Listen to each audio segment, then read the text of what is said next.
Picture this. It's March 2023. Deep inside a research facility at Northern Arizona University, a team of geologists stares at their computer screens in complete silence. They have just completed the most comprehensive laser scanning survey of the Grand Canyon ever attempted. The data is flooding in. Billions of points of light that penetrated the morning mist, bounced off ancient rock faces, and returned with a story nobody expected. Dr. Sarah Mitchell, the lead researcher, leans closer to her monitor. Her coffee goes cold in her hand. What she's seeing shouldn't be possible. The LiDAR technology they're using can see through vegetation, past visual deceptions, revealing the true topography beneath. It's the same technology that discovered lost Mayan cities beneath Guatemalan jungles, that revealed massive geometric earthworks in the Amazon rainforest. But this is different. On her screen, geometric patterns emerge from the canyon walls. Not natural formations, not random erosion. Structures, symmetrical, deliberate. And they're not on the surface where tourists snap photos and guides tell familiar stories. They're underground, deep underground, in places that, according to everything we know about ancient peoples in North America, should be empty. Run it again, she tells her team. Check for errors. They run it again and again. The patterns don't disappear. If anything, they become clearer. Passages, chambers, what appears to be a network of interconnected spaces carved into the living rock, hidden behind canyon walls for millennia. But here's what makes everyone in that room hold their breath. The geological dating of the rock strata where these anomalies appear suggests something extraordinary, something that challenges our entire understanding of human civilization in North America. 12,000 years. To put that in perspective, 12,000 years ago, most of humanity was still living in small, nomadic bands, hunting megafauna and gathering what they could. The pyramids of Egypt wouldn't exist for another 8,000 years.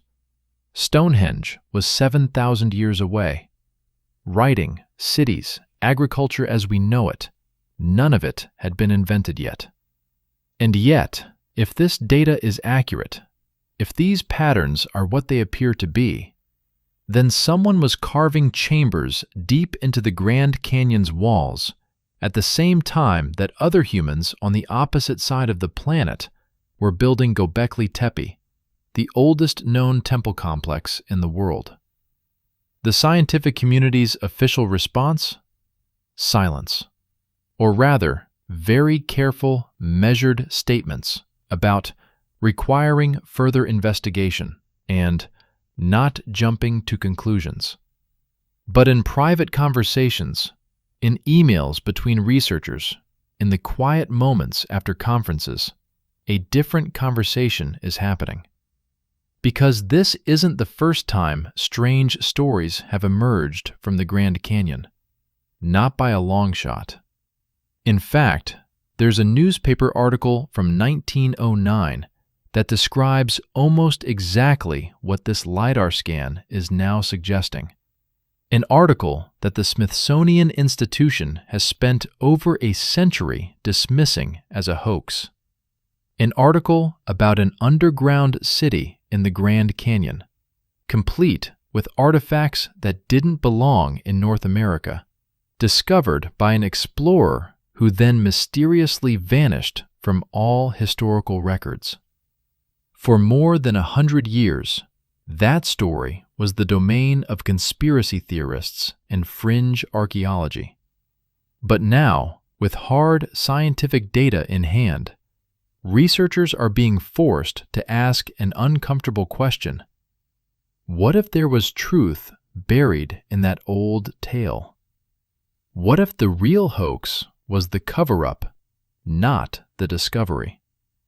The Grand Canyon is 277 miles long, up to 18 miles wide, and over a mile deep in places. That's 1.2 million acres of twisted rock layers, hidden caves, and vertical stone faces that have never been properly explored.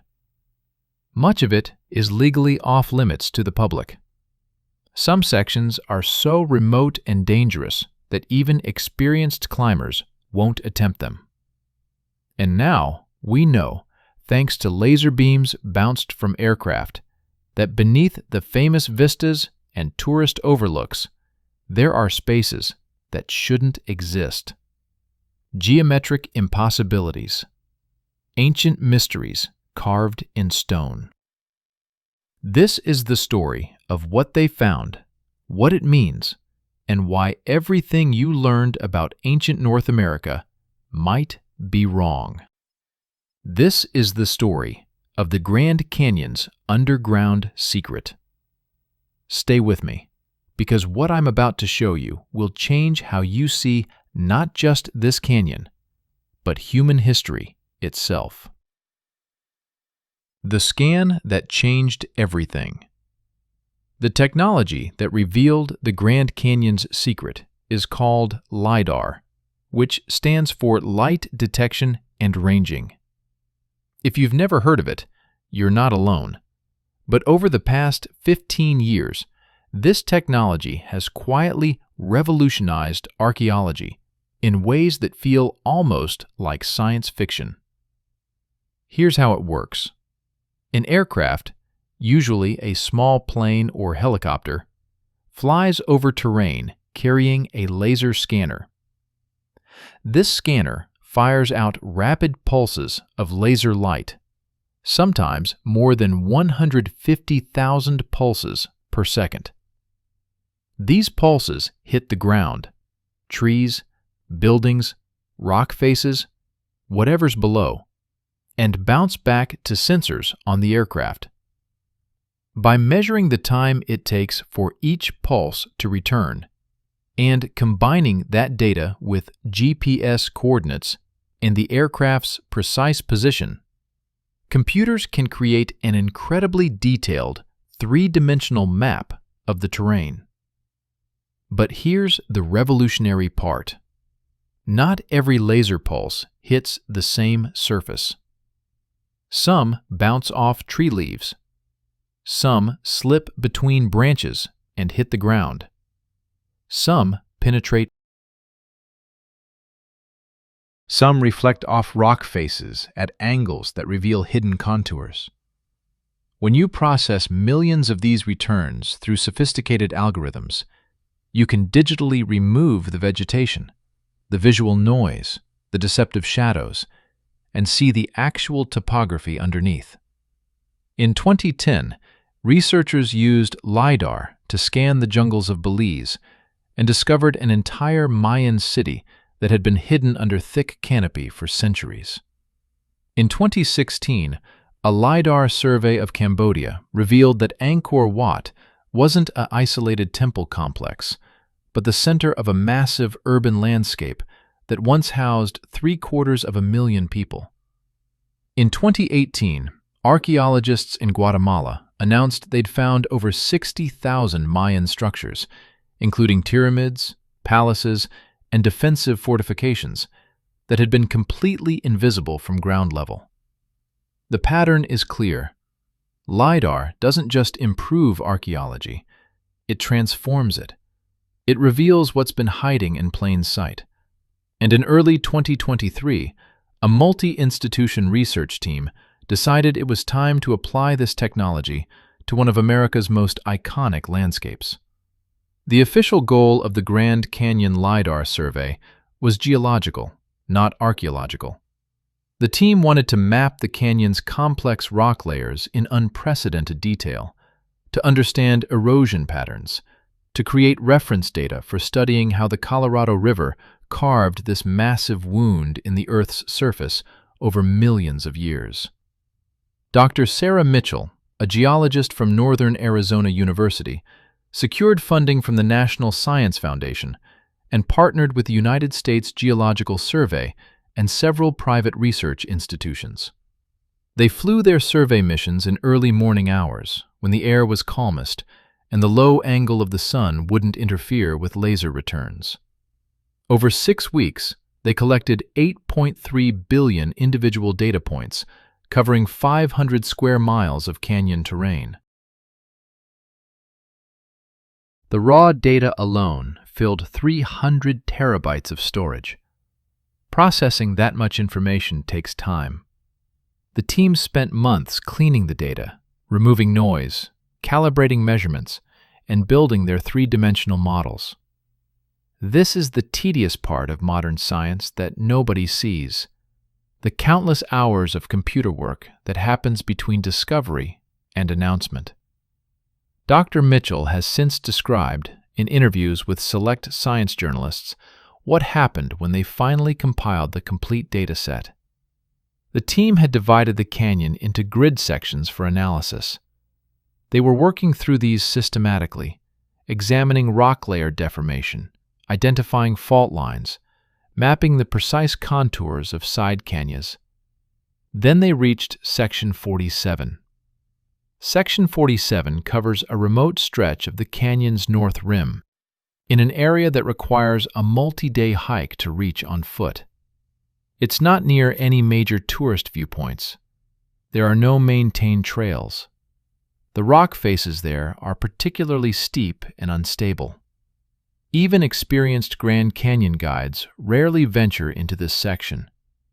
When the LiDAR data for Section 47 rendered on screen, the first thing Dr. Mitchell noticed were the straight lines. Nature loves curves, fractals, rough edges, organic patterns. Nature doesn't do straight lines, at least not often and not at this scale. But there they were, linear features running parallel to each other along a specific rock stratum, the red wall limestone layer that forms cliffs throughout the canyon. At first, the team assumed these were geological features, perhaps columnar jointing like you see in basalt formations, where cooling lava creates natural hexagonal columns. But columnar jointing appears in volcanic rock, not limestone. And these lines were too regular, too evenly spaced. Dr. Mitchell adjusted the view angle, filtering the data to enhance small elevation changes. That's when the passages became visible. Not natural caves, which would show irregular shapes and random orientations. These were symmetrical. These showed planning. These suggested excavation. The lead feature appeared to be a horizontal passage, approximately 2.4 meters high and 1.8 meters wide, extending back into the canyon wall for at least 40 meters before the LiDAR signal was blocked by the surrounding rock mass. But that wasn't the strange part. The strange part was the spacing of similar features along the same cliff face. 5 additional passages, all at the same elevation, all oriented the same direction, spaced at intervals between 30 and 40 meters. Then they found the vertical shaft, or what appeared to be a vertical shaft, a geometric anomaly descending from one of the horizontal passages down through multiple rock layers. The LiDAR couldn't penetrate deep enough to show where it ended, but they could trace it for at least 27 meters before the signal was lost. Dr. Mitchell called in colleagues from the Archaeology department. She needed people who knew ancient architecture, who understood how humans manipulated stone in prehistory, who could look at this data with different eyes. Dr. Robert Chen, a specialist in ancestral Puebloan cultures, was the first archaeologist to see the scans. His immediate reaction, according to people in the room, was a sharp intake of breath followed by a very long silence. Then he asked the question that everyone was thinking, but nobody wanted to say out loud. When was this rock layer exposed? When could someone have accessed it to carve passages? The answer to that question is what makes this discovery so controversial, so unbelievable, so fundamentally challenging to accepted history. The Redwall limestone layer where these anomalies appear was formed 340 million years ago, during the Mississippian period, when this entire region was covered by a shallow tropical. But we're not dating the rock itself, we're dating when it became accessible to human modification. Geological analysis of the canyon's formation, combined with studies of erosion rates and the Colorado River's cutting action, indicates that the specific cliff face where these passages appear was exposed to the air and became theoretically accessible somewhere between 15,000 and 10,000 years ago. Let me be very clear about what that means. We're not talking about the ancestral Puebloans, the culture most associated with Grand Canyon archaeology. The ancestral Puebloans flourished between approximately 1,000 and 700 years ago. We're not even talking about the earlier Kohanina people who lived in the region starting around 2,000 years ago. We're talking about a time when, according to mainstream archaeology, North America was populated by small bands of Paleo-Indians, the ancestors of today's Native American peoples, who were primarily focused on hunting megafauna like mammoths and giant ground sloths. These were people living at the end of the Ice Age, people we've always assumed lived in temporary camps, followed game migrations, and left behind relatively simple stone tools. The idea that such people could have undertaken a massive stone excavation project, creating a network of passages deep into a canyon wall, challenges everything we think we know about that era. But the LiDAR data doesn't care about our assumptions. It simply reports what's there. Dr. Mitchell's team expanded their analysis, looking for similar anomalies in adjacent sections. They found 3 more locations with geometric patterns that didn't match natural formation processes, all in remote, difficult-to-access areas, all at similar elevations along the same rock strata, all suggesting the presence of artificial structures. The team prepared a preliminary report. They were careful with their language, using terms like possible anthropogenic features and requires ground-truthing expeditions and warrants further investigation. They submitted their findings to peer review in June 2023, and that's when things got complicated. Because once word leaked that the Grand Canyon LiDAR survey had found something unexpected, something potentially ancient and artificial, the internet exploded. And almost immediately, everyone started talking about the 1909 Arizona Gazette article. The article that describes, in remarkable detail, an underground city in the Grand Canyon discovered by an explorer named G.E. Kincaid. The article that the Smithsonian Institution has maintained for over a century is a complete fabrication.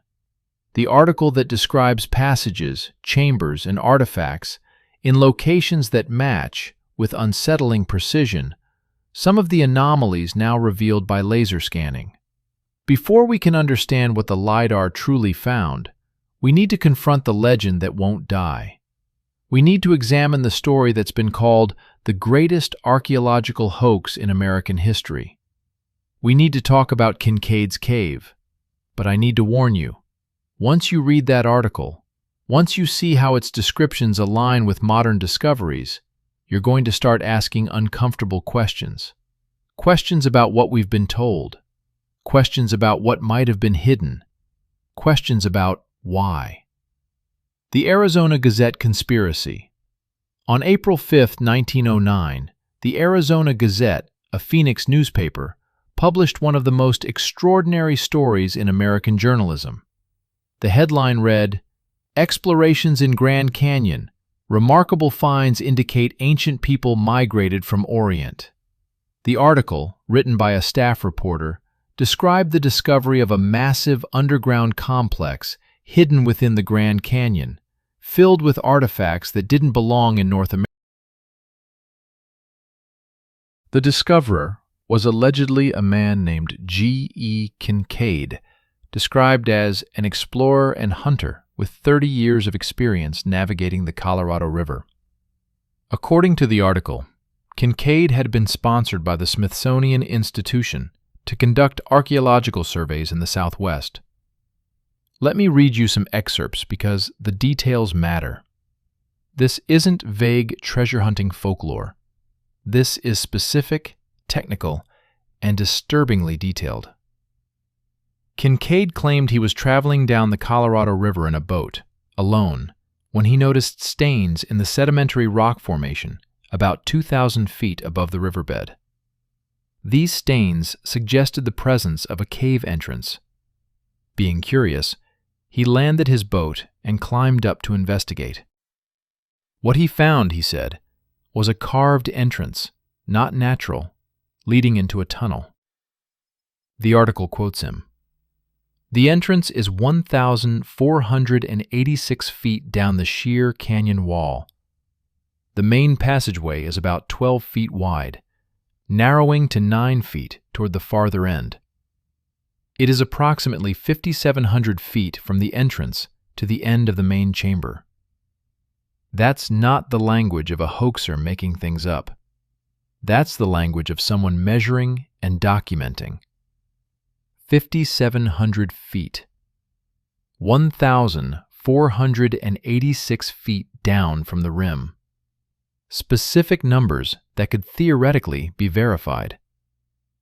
He described the tunnel as chiseled, with a harder rock used as tools to carve through the softer limestone. He mentioned steps, worn smooth by use over centuries. He described branching passages, some large enough to walk upright, others requiring crawling. He spoke of a main chamber, enormous in scale, with smaller rooms radiating outward in a pattern he compared to the spokes of a wheel. And then he described what he found inside these chambers. This is where the story becomes truly strange, truly controversial, and truly impossible to reconcile with accepted history. Kincaid claimed the rooms contained artifacts of copper, metal urns, and tools fashioned with skill. He described pottery vessels, some glazed, decorated with hieroglyphic symbols. He mentioned granaries still containing seeds. He spoke of weapons, instruments, and tablets covered in unknown writing.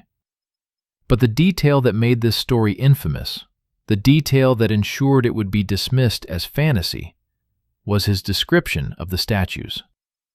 He claimed to have found carved idols sitting in what appeared to be a shrine or temple chamber.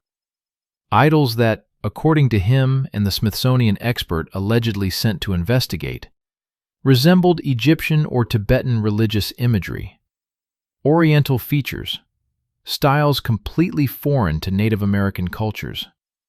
The article even named the Smithsonian scientist allegedly involved, Professor S.A. Jordan, who supposedly traveled to the site and confirmed that the discovery was authentic and world-changing.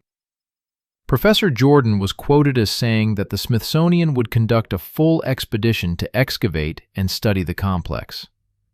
And here's where the story takes its most suspicious turn. After this one article, nothing. Complete silence. No follow-up stories. No Smithsonian announcements. No archaeological papers. No expeditions. Nothing. G.E. Kincaid vanished from all historical records. No birth certificate. No death certificate. No census data. No other newspaper mentions. It's as if he never existed. Professor S.A. Jordan? Also a ghost. The Smithsonian maintains they have never employed anyone by that name. Their official statement, repeated many times over the decades, is unequivocal. The article is a hoax. No such discovery was made. No such expedition was sponsored, and no evidence supports any part of this story. For most mainstream archaeologists, that's the end of it. Case closed.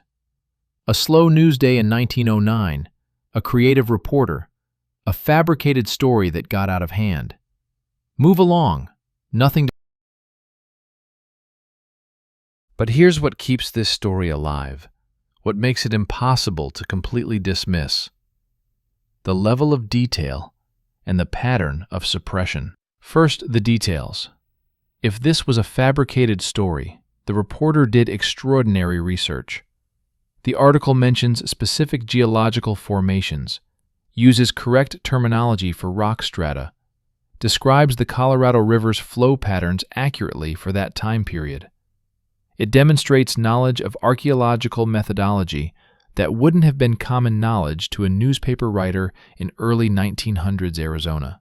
More importantly, the description of the tunnel system, the measurements, the architecture, all of it could theoretically be verified or disproven if anyone could locate the entrance. And that's the second strange thing. The article gives directions. Not vague treasure map riddles, but navigational references.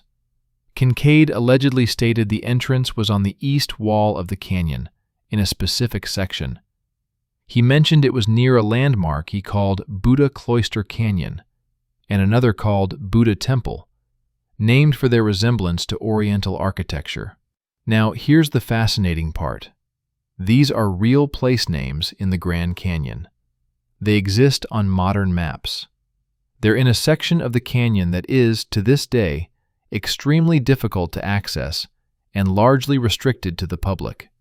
The area Kincaid described falls within what's now considered the most remote section of Grand Canyon National Park. It's territory that requires special permits, even for experienced researchers. It includes zones that are completely off-limits for cultural and conservation reasons. And it happens to be very close to Section 47, where the 2023 LiDAR scan revealed those geometric anomalies. Coincidence? Maybe. But it gets stranger. In 1909, the naming conventions in the Grand Canyon were being formalized by the United States Geological Survey.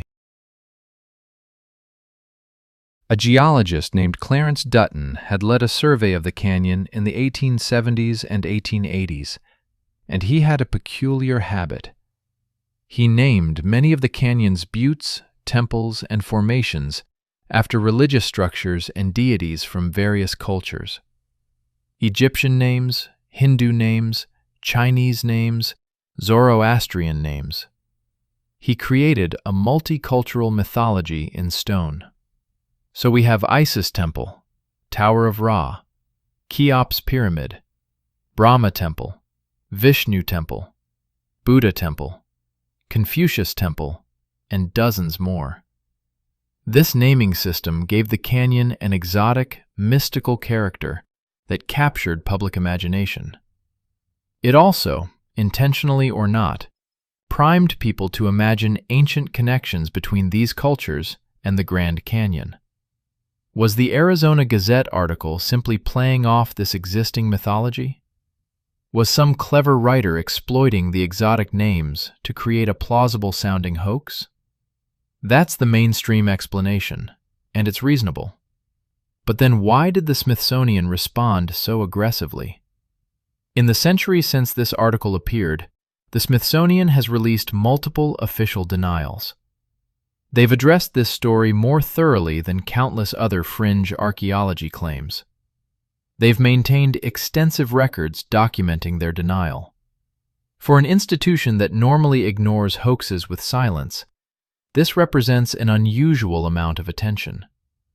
Some researchers have noted that the Smithsonian's denials focus very specifically on the idea of Egyptian or Oriental connections. They emphatically deny any evidence of transoceanic contact in prehistoric North America. They firmly reject any suggestion of Egyptian influence on Native American cultures. But notice what they don't say. They don't definitively state that no caves or passages exist in that section of the canyon. They don't release LiDAR data or ground-penetrating radar surveys proving the area contains only natural formations. Their denials are about cultural interpretation, not physical reality. Now, I need to be very clear here. I am not saying the Smithsonian is hiding an Egyptian city in the Grand Canyon. The evidence for actual Egyptian presence in prehistoric North America is virtually non-existent, and the handful of artifacts that conspiracy theorists point to have been thoroughly debunked or explained through much more mundane processes like modern contamination or misidentification. What I am saying is that there's a pattern worth examining. The pattern goes like this. Anomalous discovery is reported. Smithsonian involvement is claimed. Discovery allegedly confirms unorthodox historical narrative. Smithsonian denies everything. Evidence disappears or becomes inaccessible. Restricted areas are established, and the story becomes legend. This pattern appears multiple times in early 20th century American archaeology. The Grand Canyon story is just the most famous example. There are similar tales from Ohio, where massive earthwork mounds were allegedly excavated and then covered up. Similar stories from Nevada, where giant skeletons were supposedly found in caves and then vanished into Smithsonian archives. Similar accounts from Wisconsin, from California, from New Mexico. Are all of these hoaxes? Some certainly are. 19th and early 20th century newspapers were notorious for printing sensational stories with minimal fact-checking. The line between journalism and entertainment was blurry. Hoaxes were common. But the question worth asking is this. What if some of these stories contained kernels of truth?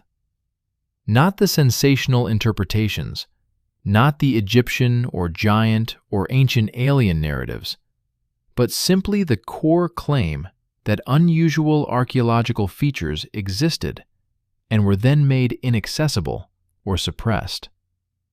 What if the hoax wasn't the discovery, but the cover-up? Consider the timing. The Arizona Gazette article appeared in 1909. In 1919, just 10 years later, Grand Canyon National Park was established. Large sections of the canyon immediately became protected federal land with strictly controlled access. In 1975, the Grand Canyon was designated an UNESCO World Heritage Site, adding additional layers of protection and restriction.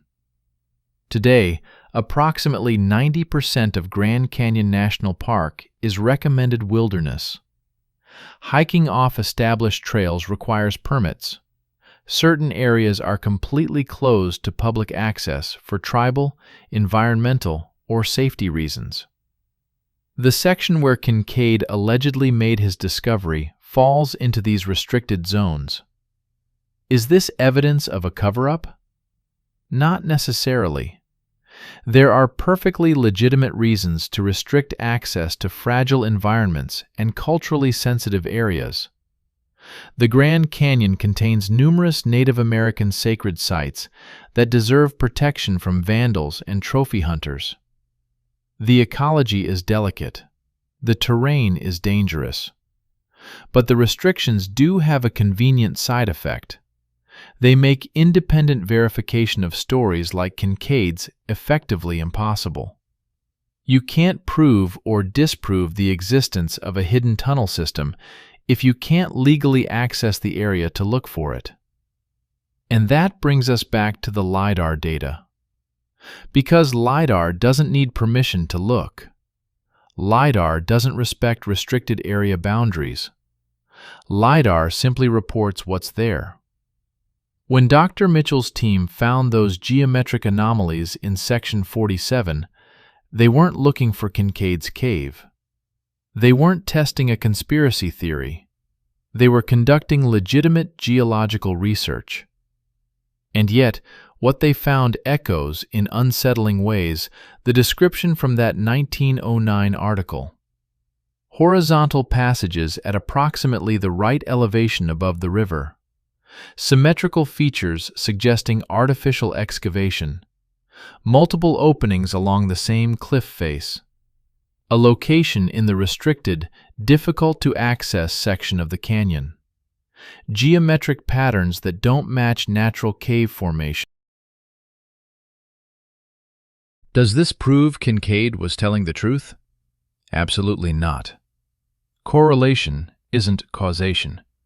Similar features don't mean identical origins.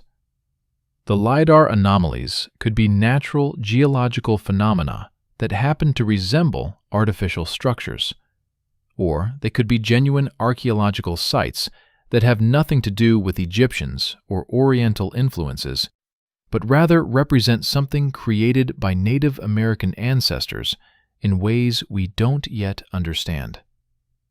But here's what we can say with certainty. Something is there. The LiDAR doesn't lie about geometry. Whatever created those patterns exists in physical reality, not just in folklore and conspiracy theories. The question isn't whether the Arizona Gazette article was accurate in every detail. It almost certainly wasn't. The question is whether there was any truth at its core, whether someone, at some point, found something strange in that canyon, whether that discovery was then misinterpreted, sensationalized, and eventually buried under layers of denial and restriction. And most importantly, what exactly did ancient people create in those cliffs? Because even if we remove all the Egyptian mythology, all the Oriental idol speculation, all the conspiracy theory overlay, we're still left with evidence that humans were doing something sophisticated in the Grand Canyon at a time when they supposedly lacked the technology, organization, and motivation for such projects. We're left with passages carved into stone, with architecture hidden in wilderness, with mysteries that 12,000 years of time couldn't erase, but 100 years of institutional denial tried to. Before we can understand what ancient people built, we need to understand what we actually know about human presence in the Grand Canyon. We need to separate verified archaeology from speculation. We need to look at the legitimate evidence that mainstream science accepts. Because it turns out, even without any conspiracy theories, even using only peer-reviewed research, the story of human habitation in the Grand Canyon is far older and stranger than most people realize. What the ancient rock really tells us. Let's strip away the conspiracy theories for a moment. Let's ignore Kincaid, ignore the Smithsonian controversy, ignore everything that can't be verified through peer-reviewed archaeology. What does legitimate science actually tell us about ancient human presence in the Grand Canyon? The answer might surprise you. Humans have been in and around this canyon for an astonishingly long time, and they left behind evidence that, while not as sensational as hidden cities, is in many ways just as mysterious and far more proven. The oldest confirmed human artifacts in the Grand Canyon region are split-twig figurines. If you've never heard of these, you're in for something fascinating. These are small objects, usually 4 to 6 inches long, crafted from a single willow or cottonwood twig that's been split lengthwise, then carefully folded and woven into the shape of animals, primarily bighorn sheep and deer. The first split-twig figurines were discovered in 1933 by a father and son team exploring caves in the canyon. Since then, archaeologists have found hundreds of these figurines, always in remote limestone caves, often placed deliberately in cracks in the cave walls or tucked into small alcoves. Here's what makes them extraordinary. Radiocarbon dating places the oldest of these figurines at approximately 4,000 years old. Some researchers argue for even earlier dates, pushing back to 4,500 years. That makes them among the oldest religious or ceremonial objects found anywhere in the American Southwest. Think about what that means. 4,000 years ago, when the Egyptian pyramids were already ancient, when Mesopotamian city-states were writing on clay tablets, when the Minoan civilization was building palaces on Crete, people in the Grand Canyon were hiking deep into dangerous cave systems to place these carefully crafted figurines in hidden locations. Why? Nobody knows for certain. The figurines often have small sticks pierced through their bodies, leading archaeologists to theorize they were part of hunting magic rituals.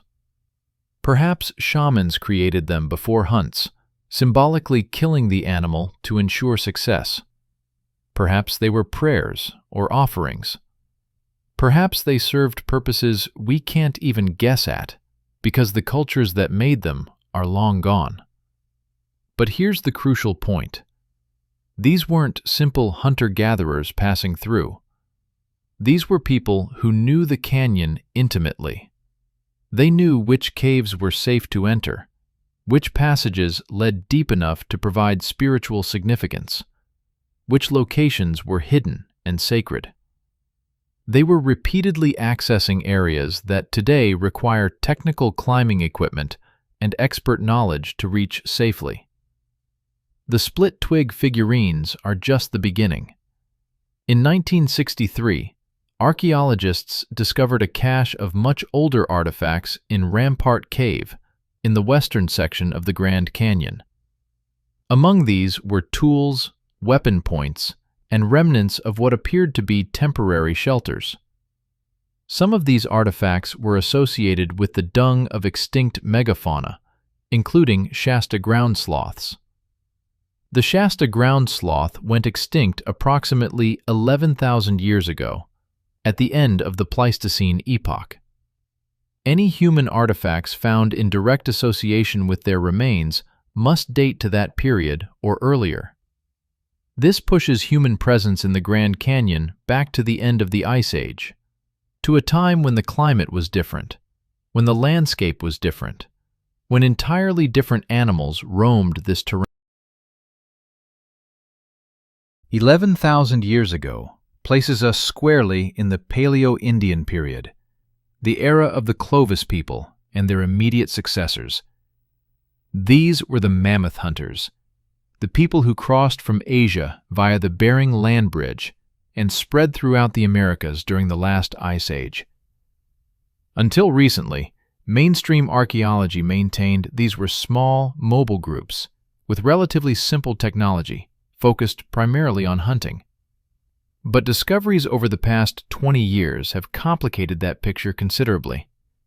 We now know Paleo-Indians were more sophisticated, more settled, and more architecturally ambitious than previously thought. The classic example is Göbekli Tepe in Turkey, where hunter-gatherers constructed massive stone temple complexes approximately 11,600 years ago. 2,000 years before the invention of agriculture. If people on one continent could create monumental architecture while still living as hunter-gatherers, why not on another continent?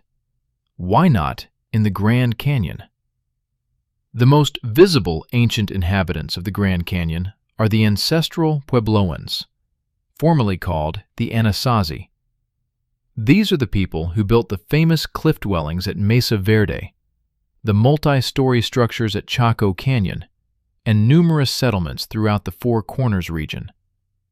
Their culture flourished roughly from 1,200 years ago to 700 years ago, though their ancestors lived in the region much earlier. Within the Grand Canyon itself, ancestral Puebloan sites are surprisingly common. There are over 4,700 documented archaeological sites in Grand Canyon National Park. Most are small, seasonal camps or food storage structures, but some are more substantial, including granaries built high on cliff faces, requiring dangerous climbs to access. Why build granaries in such inaccessible locations? The obvious answer is defense. Food storage needed protection from raiders, from animals, from competing groups. But there might be another reason: sacred geography. The ancestral Puebloans didn't separate the practical from the spiritual. Locations had power, meaning, purpose beyond mere utility. The Hopi people, who are direct descendants of the ancestral Puebloans, maintain that the Grand Canyon is sacred. Their oral traditions speak of the Sipapuni, the place where humans emerged from the previous world into this one. That emergence place is located, according to Hopi tradition, deep within the Grand Canyon, in a specific cave that remains secret and protected. When archaeologists try to study certain areas of the canyon, they're often stopped not by federal restrictions, but by tribal objections. Multiple Native American tribes have cultural and spiritual connections to the Grand Canyon, including the Hopi, Navajo, Havasupai, Hualapai, and Zuni. For them, these aren't just historical sites. They're living, sacred spaces, places where the boundary between the physical and spiritual worlds becomes thin. This creates a genuine ethical dilemma for archaeology. On one hand, scientific investigation could reveal incredible information about ancient peoples. On the other hand, those very investigations could desecrate places that remain religiously significant to communities who never stopped considering themselves connected to these sites. It's worth noting that Native American oral traditions often contain historical information that archaeology later confirms. For decades, indigenous stories about living alongside megafauna were dismissed as mythology. Then we found the kill sites, the mammoth bones with human tool marks, the campsites with extinct species remains. The stories were memory, not myth. So when Hopi elders say their ancestors emerged from the Grand Canyon, when they describe ancient passages and hidden chambers, when they speak of places where the ancestors left their mark deep in the stone, should we automatically dismiss this as spiritual metaphor? Or should we consider that oral traditions might preserve memories of real events, real places, real archaeology that happened thousands of years before writing existed? In 1970, archaeologist Robert Euler conducted a comprehensive survey of Grand Canyon archaeology. His team documented hundreds of sites, many in extremely remote locations. What struck Euler was the evidence of long-term, repeated use of specific caves and alcoves. People weren't just sheltering randomly. They were returning to the same locations, generation after generation, for reasons that went beyond simple survival needs. Some of these repeatedly used caves showed evidence of modification. Not elaborate architecture, but deliberate alterations. Smoke-blackened ceilings indicating long-term fires.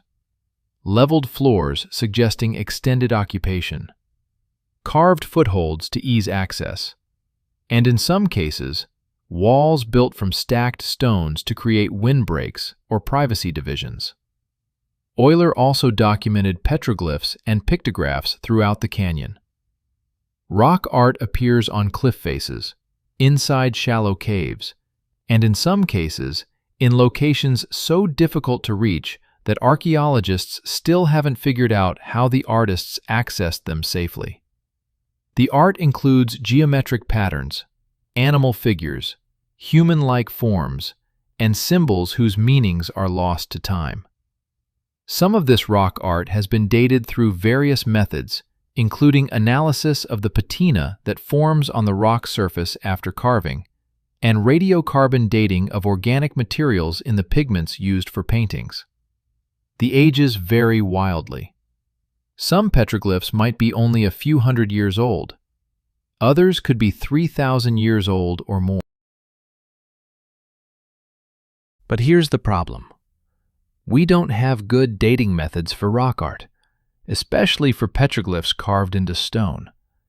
We can only estimate based on weathering, style comparison, and context. It's entirely possible that some rock art in the Grand Canyon is significantly older than we currently believe.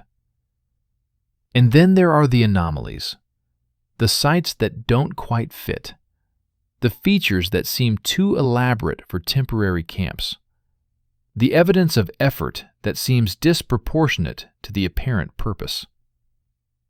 In the eastern section of the canyon, archaeologists discovered a granary built so high on a cliff face that accessing it requires a climb that modern technical climbers rate as genuinely dangerous. The structure itself is well built, carefully mortared stone, clearly designed for long-term use. But the amount of effort required to build it, to repeatedly access it, to haul corn or other goods up to it, seems absurd when there were easier locations nearby. Unless the location itself was the point. Unless height, difficulty, and isolation were features, not bugs. Unless this wasn't just about storing food, but about placing something important, something sacred, somewhere that required commitment, risk, and determination to reach. Dr. Euler documented several other similar sites, structures placed in locations that defy practical explanation. He noted in his reports that Native American consultants told him these were special places, that not everything could be understood through the lens of resource management and survival strategy. Some places, they explained, were built because they needed to be in those exact locations, because the geography itself was significant, because the act of building in a difficult place was part of the purpose. This brings us to a crucial question. What if some of the geometric anomalies revealed by the LiDAR aren't residential structures at all? What if they're not cities, or storage facilities, or defensive positions? What if they're ritual spaces, sacred architecture, spiritual geographies carved into stone for reasons that have nothing to do with practical survival? That would actually make more sense. Because here's what we know from global archaeology. When ancient people went to extraordinary effort to modify landscapes or create monumental architecture, it was almost always for religious or ceremonial reasons, not practical ones. Göbekli Tepe wasn't a city. It was a temple complex built by people who still lived in temporary camps. Stonehenge wasn't a fortress. It was a ceremonial center that required massive, coordinated labor to construct. The Nazca lines in Peru weren't roads. They were ritual pathways meant to be seen by gods, not traveled by humans. If Paleo-Indians or their successors carved passages into Grand Canyon cliff faces 12,000 years ago, it probably wasn't because they needed more living space. The canyon has plenty of natural caves, many far easier to access. It would have been because those specific locations, that specific stone, at that specific elevation, meant something profound in their spiritual cosmology. And this is where modern archaeology has a blind spot. We're very good at understanding ancient technology, ancient diets, ancient migration patterns. We're less good at understanding ancient spirituality, especially when it's attached to landscapes we've reduced to scenic backdrops. The Grand Canyon isn't just a geological feature. To the people who lived here for thousands of years, it was and is a sacred text written in stone. A three-dimensional cosmology where every formation, every layer, every hidden passage carried meaning that went far deeper than we can easily access. So when we look at the LiDAR data showing geometric patterns in remote cliff faces, we shouldn't only ask, who built this? We should also ask, why build this? And what did this place mean to them? Because the answer to those questions might be even more profound than discovering a lost city. It might reveal an entirely different way of understanding humanity's relationship with landscape, with stone, with the sacred. But before we can interpret purpose, we need to understand structure. We need to look more closely at what ancient people actually built in vertical stone environments. We need to examine the engineering challenges they faced and how they solved them. We need to descend into the architecture itself, into the question of how humans learned to live, work, and worship in one of the most vertical, unforgiving landscapes on Earth. The underground architecture mystery. There's a moment that happens to every archaeologist who works with ancient cave sites. You're standing at the entrance of a passage carved into living rock, running your hand along the tool marks, and you suddenly realize the sheer audacity of what you're looking at. Someone, thousands of years ago, with stone tools and firelight, and nothing resembling modern engineering knowledge, decided to carve a passage through solid limestone. And they did it.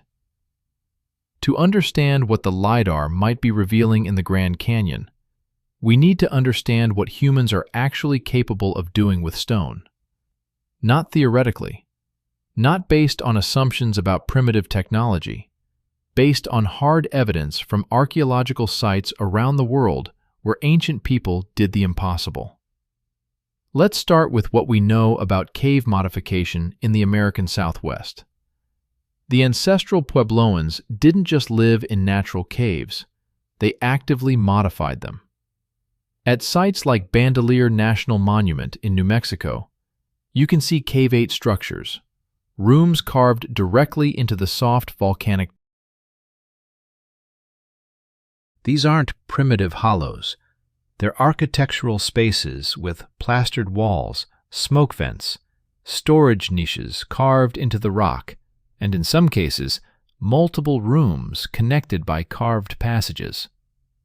The tools used were stone axes, harder rock pounding softer rock, combined with fire and water.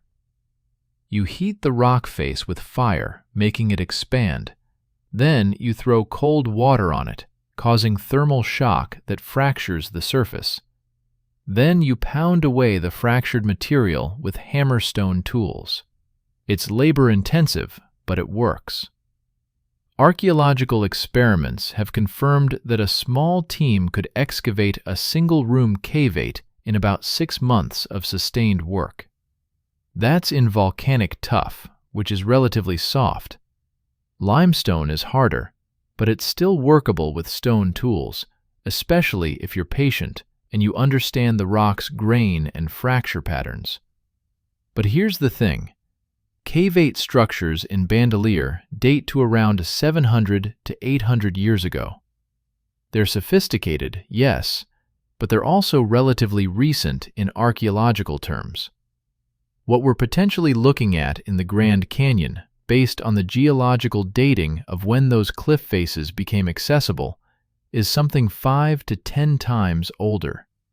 Can we find evidence of comparably ancient stone excavation anywhere else in the world? Actually, yes, and the examples are stunning. In Cappadocia, Turkey, there are underground cities carved into soft volcanic rock. The most famous is Derinkuyu, which could house up to 20,000 people in its multi-level complex of passages, rooms, ventilation shafts, and defensive structures. For decades, archaeologists assumed these cities dated to the Byzantine period, maybe 1,500 years ago. Then they found pottery in the lower levels. Then they found tool marks that suggested much earlier excavation techniques. Then they started radiocarbon dating organic materials trapped in the plaster. The current archaeological consensus is that while Derinkuyu was expanded and modified over thousands of years, the original excavation of at least some passages dates back approximately 5,000 years, possibly older. 5,000 years ago. Bronze Age, before the pyramids reached their full glory, and someone was carving underground cities into solid rock. The engineering is remarkable. Derinkuyu descends 18 levels deep, approximately 85 meters below the surface. It includes ventilation shafts that extend the entire depth, ensuring fresh air reaches even the lowest levels. It has water wells, storage rooms, communal spaces, livestock pens, and even what appears to be a church in the uppermost levels, added much later. The oldest sections show tool marks from copper or stone implements. The passages are narrow but precisely angled to maximize structural stability. Whoever designed this understood load-bearing principles, understood how to prevent collapse, understood underground airflow and water management. This wasn't random digging. This was engineering. Now, I'm not suggesting Paleo-Indians in the Grand Canyon created something on the scale of Derinkuyu. That would be extraordinary beyond credibility. But the existence of Derinkuyu proves that ancient people, even with primitive technology, could conceive of and execute massive underground excavation projects when they were sufficiently motivated. Let's look at another example, this one from India. The Barabar caves in Bihar state are the oldest surviving rock-cut caves in India, dated to approximately 2,300 years ago. But these aren't simple hollows. These are chambers carved from granite, one of the hardest rocks on Earth, with mirror-polished interior surfaces that still gleam today. How did they achieve those polished surfaces? We're not entirely sure. The leading theory involves a combination of chiseling, grinding with progressively finer abrasives, and possibly some chemical treatment we haven't fully identified. The precision is astounding. Some walls are flat to within millimeters across their entire surface. The acoustic properties of certain chambers suggest intentional design for sound resonance during religious chants. Again, this demonstrates that ancient people could work with very hard stone in very sophisticated ways when cultural or religious motivation was strong enough. But those examples are from complex civilizations with metal tools, organized labor forces, and accumulated engineering knowledge. What about Stone Age peoples? What could hunter-gatherers accomplish? For that answer, we return to Göbekli Tepe in Turkey, and this is where things get truly relevant to our Grand Canyon mystery. Göbekli Tepe consists of massive stone circles made from carved limestone pillars, some weighing up to 50 tons. These pillars were quarried, transported, carved with elaborate animal reliefs, erected, and arranged in precise geometric patterns. The site dates to approximately 11,600 years ago, The people who built it had no metal tools. They had no domesticated animals for transportation. They had no wheels. They were, by all traditional definitions, hunter-gatherers. And yet, they created monumental architecture that required thousands of hours of skilled labor, sophisticated understanding of stoneworking, and complex social organization to coordinate the work. The excavation at Göbekli Tepe is ongoing, but ground-penetrating radar suggests that what's been uncovered so far represents less than 5% of the total site. Most of it is still buried. Most of the structures haven't been seen yet, and some of the radar returns suggest the presence of underground chambers, not built structures on the surface, but spaces beneath the ground. If confirmed, this would mean that 11,600 years ago, people were creating both surface monuments and subterranean architecture, both above and below ground, both visible and hidden. Does this prove ancient Americans did the same? No, but it establishes possibility. It removes the automatic dismissal that says people of that era couldn't possibly have done this. They could. We have proof they could. The question is whether they did, specifically in the Grand Canyon. Let's talk about the specific challenges of working in the Grand Canyon environment. This isn't flat terrain. This isn't even moderately difficult terrain. This is some of the most vertical, unstable, dangerous landscape in North America. The Redwall limestone layer, where the LiDAR anomalies appear, forms sheer cliff faces, often hundreds of feet tall, with few natural ledges or access points. Working on these faces would require either scaffolding, rope systems, or extreme climbing ability. Modern rock climbers rate some Grand Canyon routes as genuinely difficult, even with modern equipment. How would ancient people access these locations? We actually have some evidence for this, because the ancestral Puebloans left behind proof of their climbing technology. At numerous sites throughout the Southwest, archaeologists have found ancient rope fragments made from yucca fiber, woven with sophisticated tension patterns that suggest they were used for climbing and load-bearing. Some of these ropes show wear patterns consistent with being run through rock grooves as primitive pulley systems. At cliff-dwelling sites like those in Canyon de Chelly, you can still see carved footholds in the cliff faces, small, shallow cups chiseled into the rock to provide purchase for fingers and toes. These hand and toe hold trails, called Moki steps by archaeologists, wind up seemingly impossible cliff faces, providing access to ledges and cave entrances. Some Moki steps are demonstrably ancient, worn smooth by centuries of use.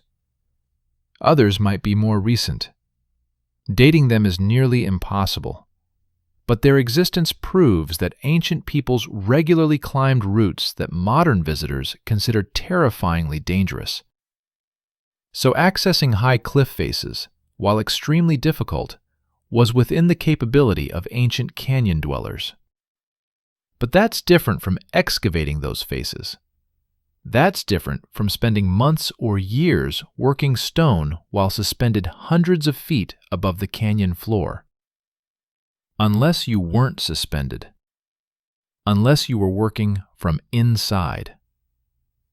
This is a crucial point that often gets overlooked in speculation about the LiDAR anomalies. If ancient people wanted to create passages in cliff faces, they wouldn't necessarily start from the outside and dig in. They might start from natural caves and dig out. Or they might start from the top of the cliff and dig down before digging horizontally. Or they might access the rock layer from an entirely different angle, through passages that connected to the surface at less visible locations. The Grand Canyon is geologically complex. It's not a simple stack of horizontal layers. It's folded, faulted, eroded in irregular patterns. Water has carved passages through limestone for millions of years, creating networks of natural caves and tunnels.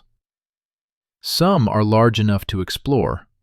Many are too small, too unstable, or too flooded. But here's the interesting thing. Limestone is karst topography. It dissolves in slightly acidic water. Over thousands of years, small cracks become large cracks. Large cracks become passages. Passages become caverns. The process is ongoing. A passage that's blocked today might have been open 3,000 years ago. A chamber that's accessible today might have been buried 12,000 years ago.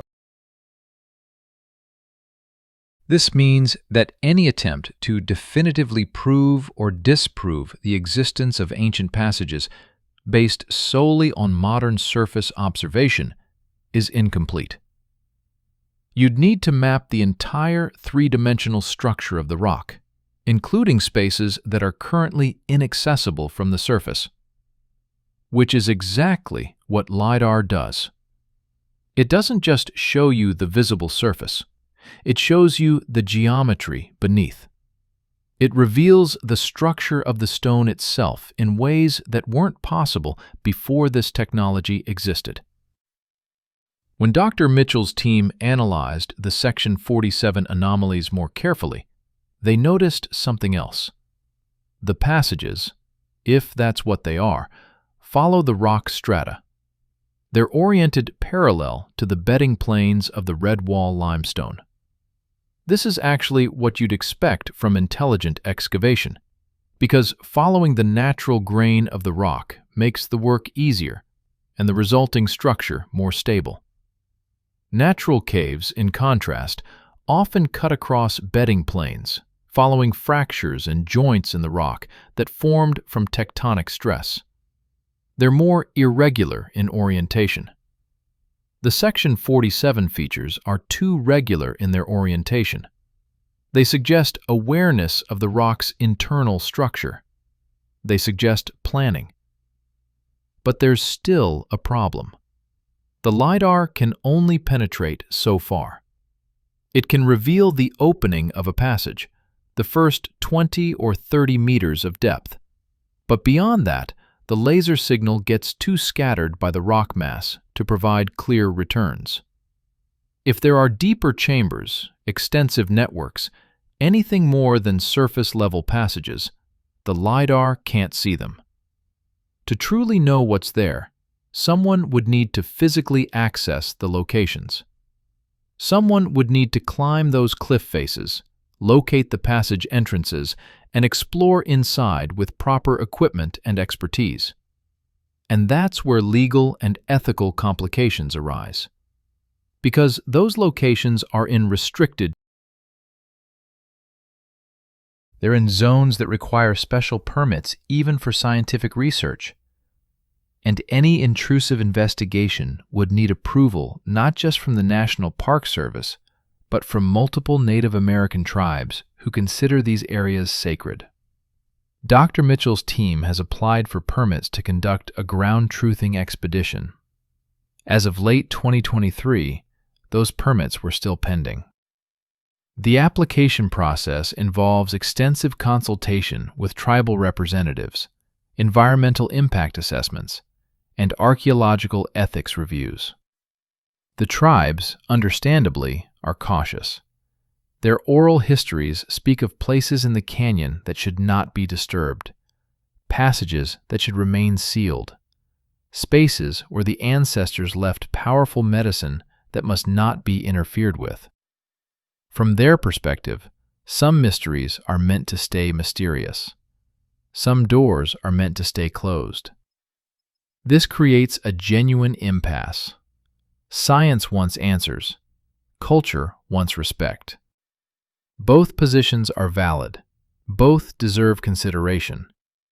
But while that impasse continues, while permits are debated and consultations happen, the LiDAR data sits in computer servers, showing geometric patterns that shouldn't exist according to our understanding of prehistoric North American cultures.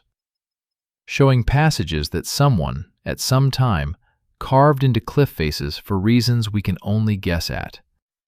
Showing evidence that humans in this canyon were doing things with stone that we've barely begun to understand. And to truly grasp what these people might have been capable of, we need to understand the world they lived in. We need to step back 12,000 years and see the Grand Canyon not as it is today, but as it was then.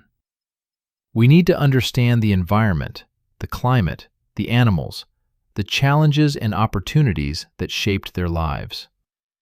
We need to see through their eyes, in their time, in a world that was ending and beginning all at once. 12,000 years ago, the world they knew.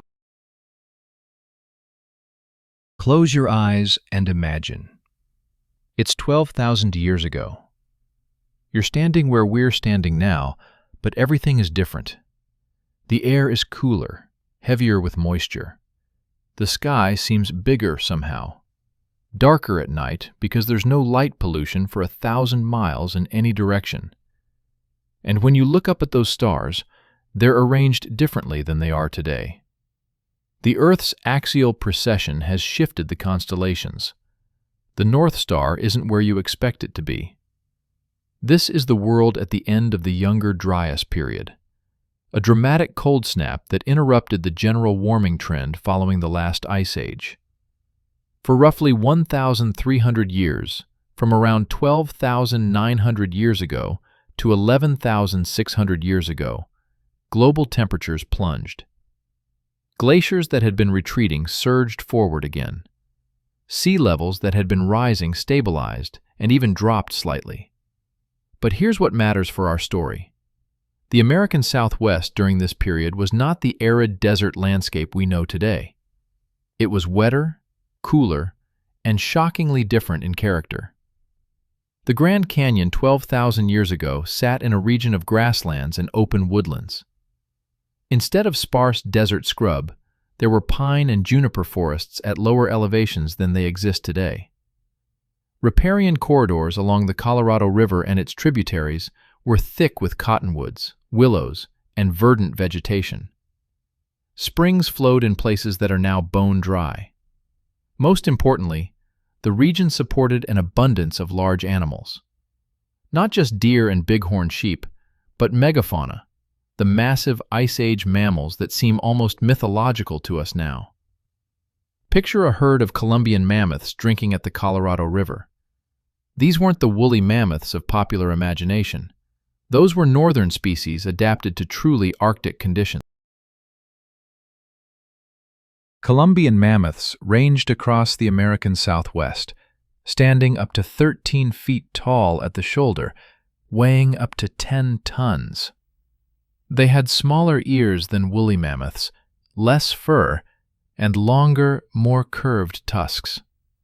Archaeological sites throughout Arizona have yielded Columbian mammoth remains with clear evidence of human hunting. The Laner Mammoth Kill site, discovered in southern Arizona, shows the remains of 13 mammoths killed and butchered by humans approximately 10,900 years ago. The Murray Springs site, also in southern Arizona, preserves a mammoth kill site with a complete Clovis spear point still embedded in the vertebrae. But mammoths weren't alone. Sharing this landscape were giant ground sloths, specifically the Shasta ground sloth I mentioned earlier. These creatures were roughly the size of a modern grizzly bear, covered in shaggy reddish fur, with massive claws adapted for stripping vegetation from trees and digging. They spent significant time in caves, leaving behind enormous quantities of dung that has preserved remarkably well in the dry cave environments of the Southwest. That Shasta ground sloth dung has been a goldmine for paleoclimatologists. By analyzing the plant materials in the dung, scientists can reconstruct the vegetation that existed during the late Pleistocene. The results show ecosystems completely unlike modern ones. Plants that today only grow at high elevations were thriving in lowland valleys. Species distributions were scrambled in ways that seem impossible by today's ecological rules. And there were predators. The American lion, larger than modern African lions, hunted across the Southwest. The dire wolf, heavier and more powerful than modern gray wolves, ran in packs. The saber-toothed cat, Smilodon, stalked prey with its enormous canine teeth. The short-faced bear, potentially the largest land predator of the Pleistocene, stood 12 feet tall on its hind legs. This was not a gentle landscape. This was not an easy time to be human. Survival required intelligence, cooperation, sophisticated hunting strategies, and intimate knowledge of animal behavior and landscape. The people living in this world were Paleo-Indians, the first inhabitants of the Americas. For decades, the dominant model of their arrival was the Clovis first theory, which held that the first Americans crossed from Siberia to Alaska via the Bering Land Bridge approximately 13,000 years ago, then rapidly spread south through an ice-free corridor between the massive Laurentide and Cordilleran ice sheets that covered most of Canada. The Clovis people are named after distinctive spear points first discovered near Clovis, New Mexico in the 1920s.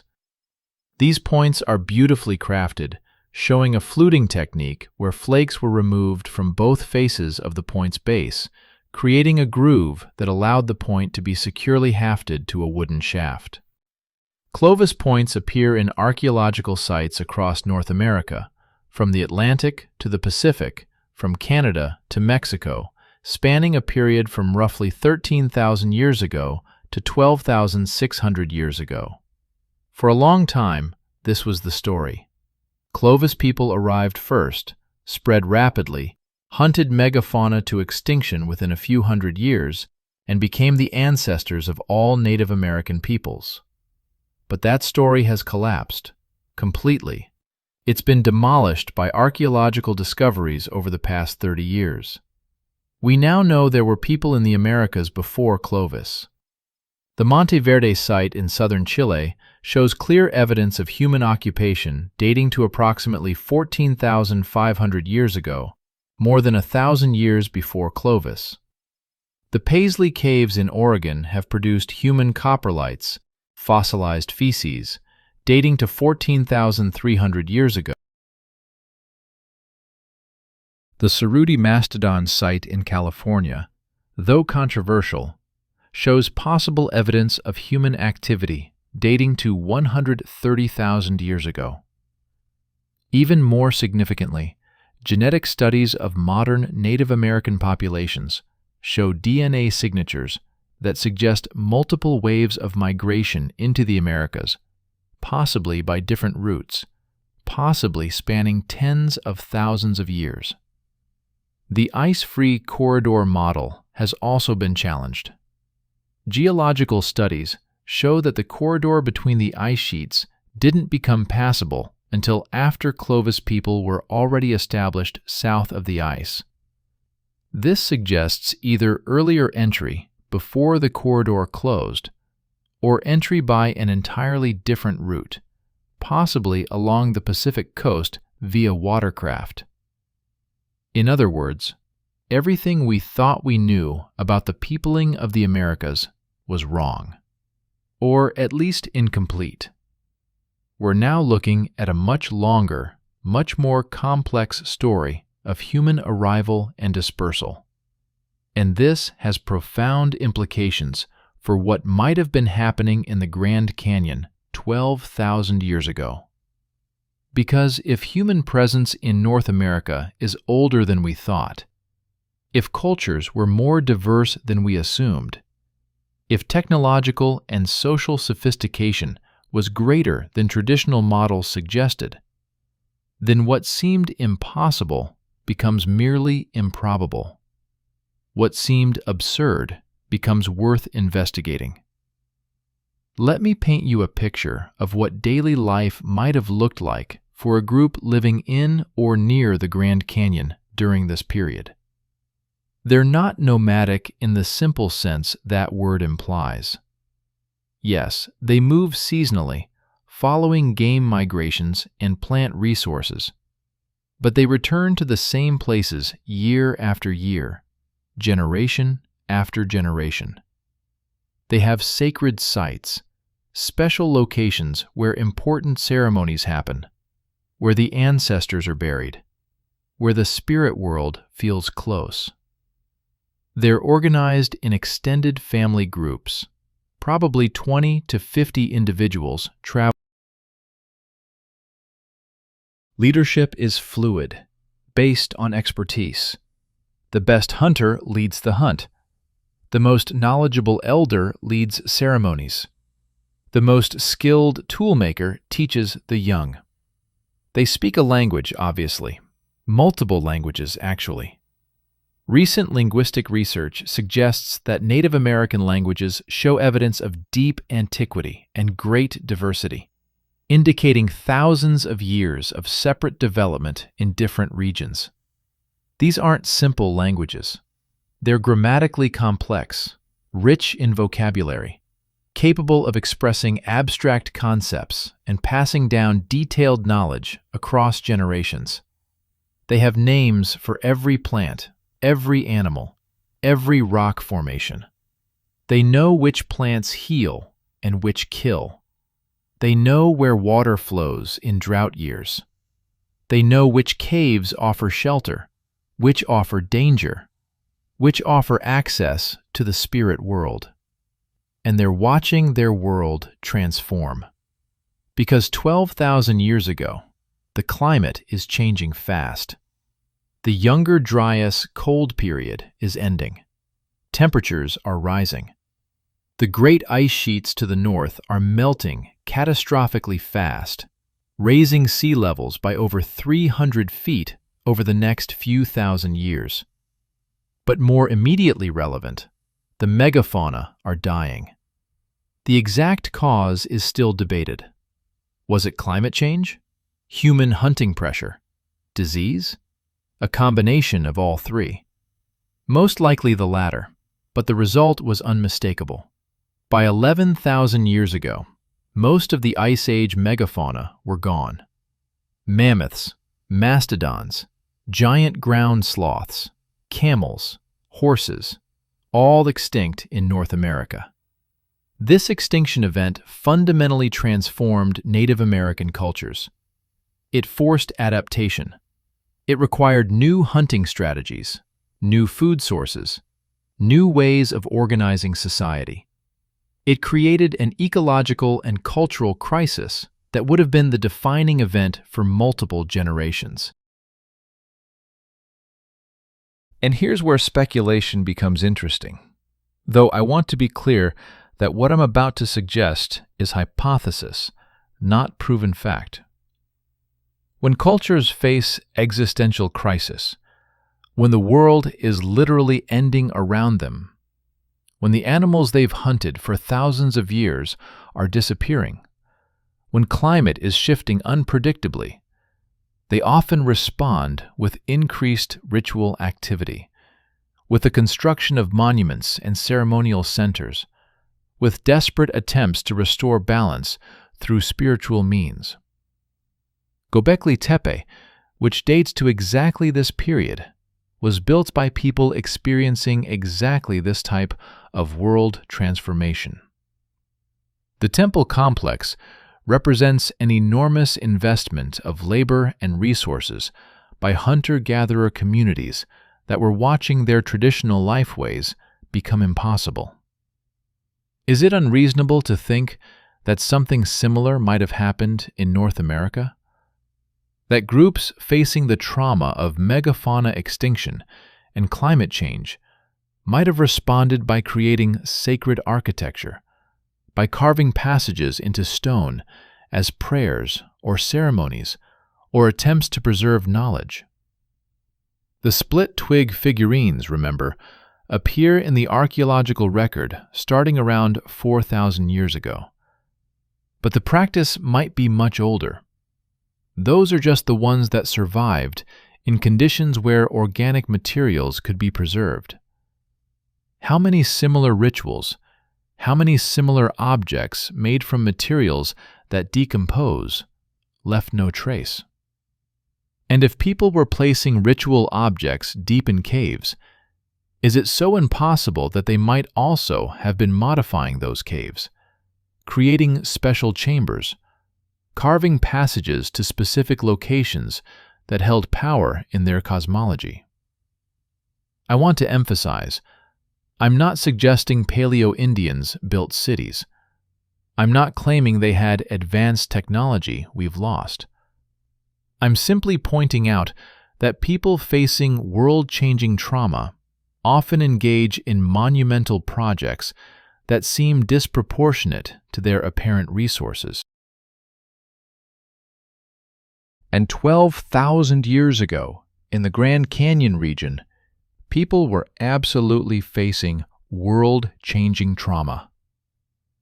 The other thing happening during this period, something we've only recently come to appreciate, is long-distance interaction. Clovis points show such consistency in design across such vast distances that archaeologists now believe there must have been significant communication and interaction between groups separated by thousands of miles. Tools made from obsidian sourced in New Mexico have been found in Ohio, over 1,200 miles away. Marine shells from the Pacific coast appear in sites far inland. This suggests trade networks, or at least regular travel, spanning continental distances. If groups were moving and trading across such distances, they were also exchanging information, stories, technologies, religious ideas. The isolation model, where each group lived in complete separation, developing culture independently, is clearly wrong, which means innovations could spread. If one group discovered effective techniques for working stone, for creating passages, for building in vertical landscapes, that knowledge could travel. Not quickly by modern standards, but over generations, over centuries, techniques and knowledge would diffuse across the landscape. The Grand Canyon, far from being a remote backwater, would have been a significant landmark in the mental geography of Paleo-Indian peoples. A place this dramatic, this visually overwhelming, this geologically unique, would have held special significance. It would have been a pilgrimage destination, a sacred geography that drew people from across the region. And if people were gathering here, if this was a place of power and meaning, then the investment of labor to create special spaces, to modify the rock in meaningful ways, to build access to sacred locations, suddenly seems less absurd and more inevitable. The world 12,000 years ago was not primitive. It was sophisticated in ways we're only beginning to understand. The people were not simple. They were complex, spiritual, knowledgeable, capable of remarkable achievements when motivation aligned with opportunity. And they lived in a landscape that was dying and being reborn, that was transforming before their eyes, that demanded response, demanded action, demanded attempts to preserve, to remember, to mark the stone with meaning that would outlast their lifetimes. They succeeded. Whatever they built, whatever they carved, whatever they created in those canyon walls, it's still there. 12,000 years later, it's still there. But it's hidden, restricted, protected by law, by tribal authority, by the simple fact that 90% of the Grand Canyon has never been systematically explored with modern technology. Until the LiDAR scan, until laser light bounced off stone faces and returned with data showing geometric patterns that shouldn't exist. Now we face a different question. Not could they have done it, but why have those locations been kept secret? Why are vast sections of the Grand Canyon off limits? What exactly are we being prevented from seeing? The Forbidden Zone. Here's a fact that surprises most people. You cannot freely explore the Grand Canyon. I don't mean you need to be physically fit or have climbing gear. I mean legally, officially, you are prohibited from accessing approximately 89% of Grand Canyon National Park. The park covers 1.2 million acres. Of that, only about 130,000 acres, roughly 11%, are accessible to casual visitors. The rest? Wilderness designation, restricted zones, permit-only areas, tribal lands, and places that are simply closed with no public explanation given. Why? The official reasons vary depending on who you ask and which section of the canyon you're asking about. But when you start mapping the restricted zones against the locations mentioned in the Arizona Gazette article, against the areas where unusual LiDAR returns appeared, against places where Native American tribes have specifically requested closure, a pattern emerges that's difficult to ignore. Let's start with the legitimate reasons for restricted access, because they do exist and they're important. First, safety. The Grand Canyon is genuinely dangerous. Every year, people die here. They fall from cliffs. They get lost in the backcountry. They underestimate the difficulty of rim-to-rim hikes and succumb to heat exhaustion and dehydration. They attempt to cross the Colorado River in flood season and drown. The National Park Service has a responsibility to minimize visitor deaths, and restricting access to the most dangerous areas is a reasonable approach. Second, environmental protection. The canyon is home to numerous endangered and threatened species. The California condor, which nearly went extinct in the 1980s, has been successfully reintroduced to the canyon region. Condors are extremely sensitive to human disturbance, particularly during nesting season. Large areas of the park are closed seasonally to protect nesting sites. The humpback chub, a fish species found nowhere else on Earth, inhabits certain sections of the Colorado River. Protecting its habitat requires restricting river access and preventing contamination from human activity. There are also significant archaeological resources throughout the park. The 4,700 documented sites I mentioned earlier represent only what's been found in areas that have been surveyed. Large sections of the canyon have never been systematically studied by archaeologists. Every time humans walk through an area, they potentially damage or destroy fragile artifacts. Restricting access protects these resources for future study.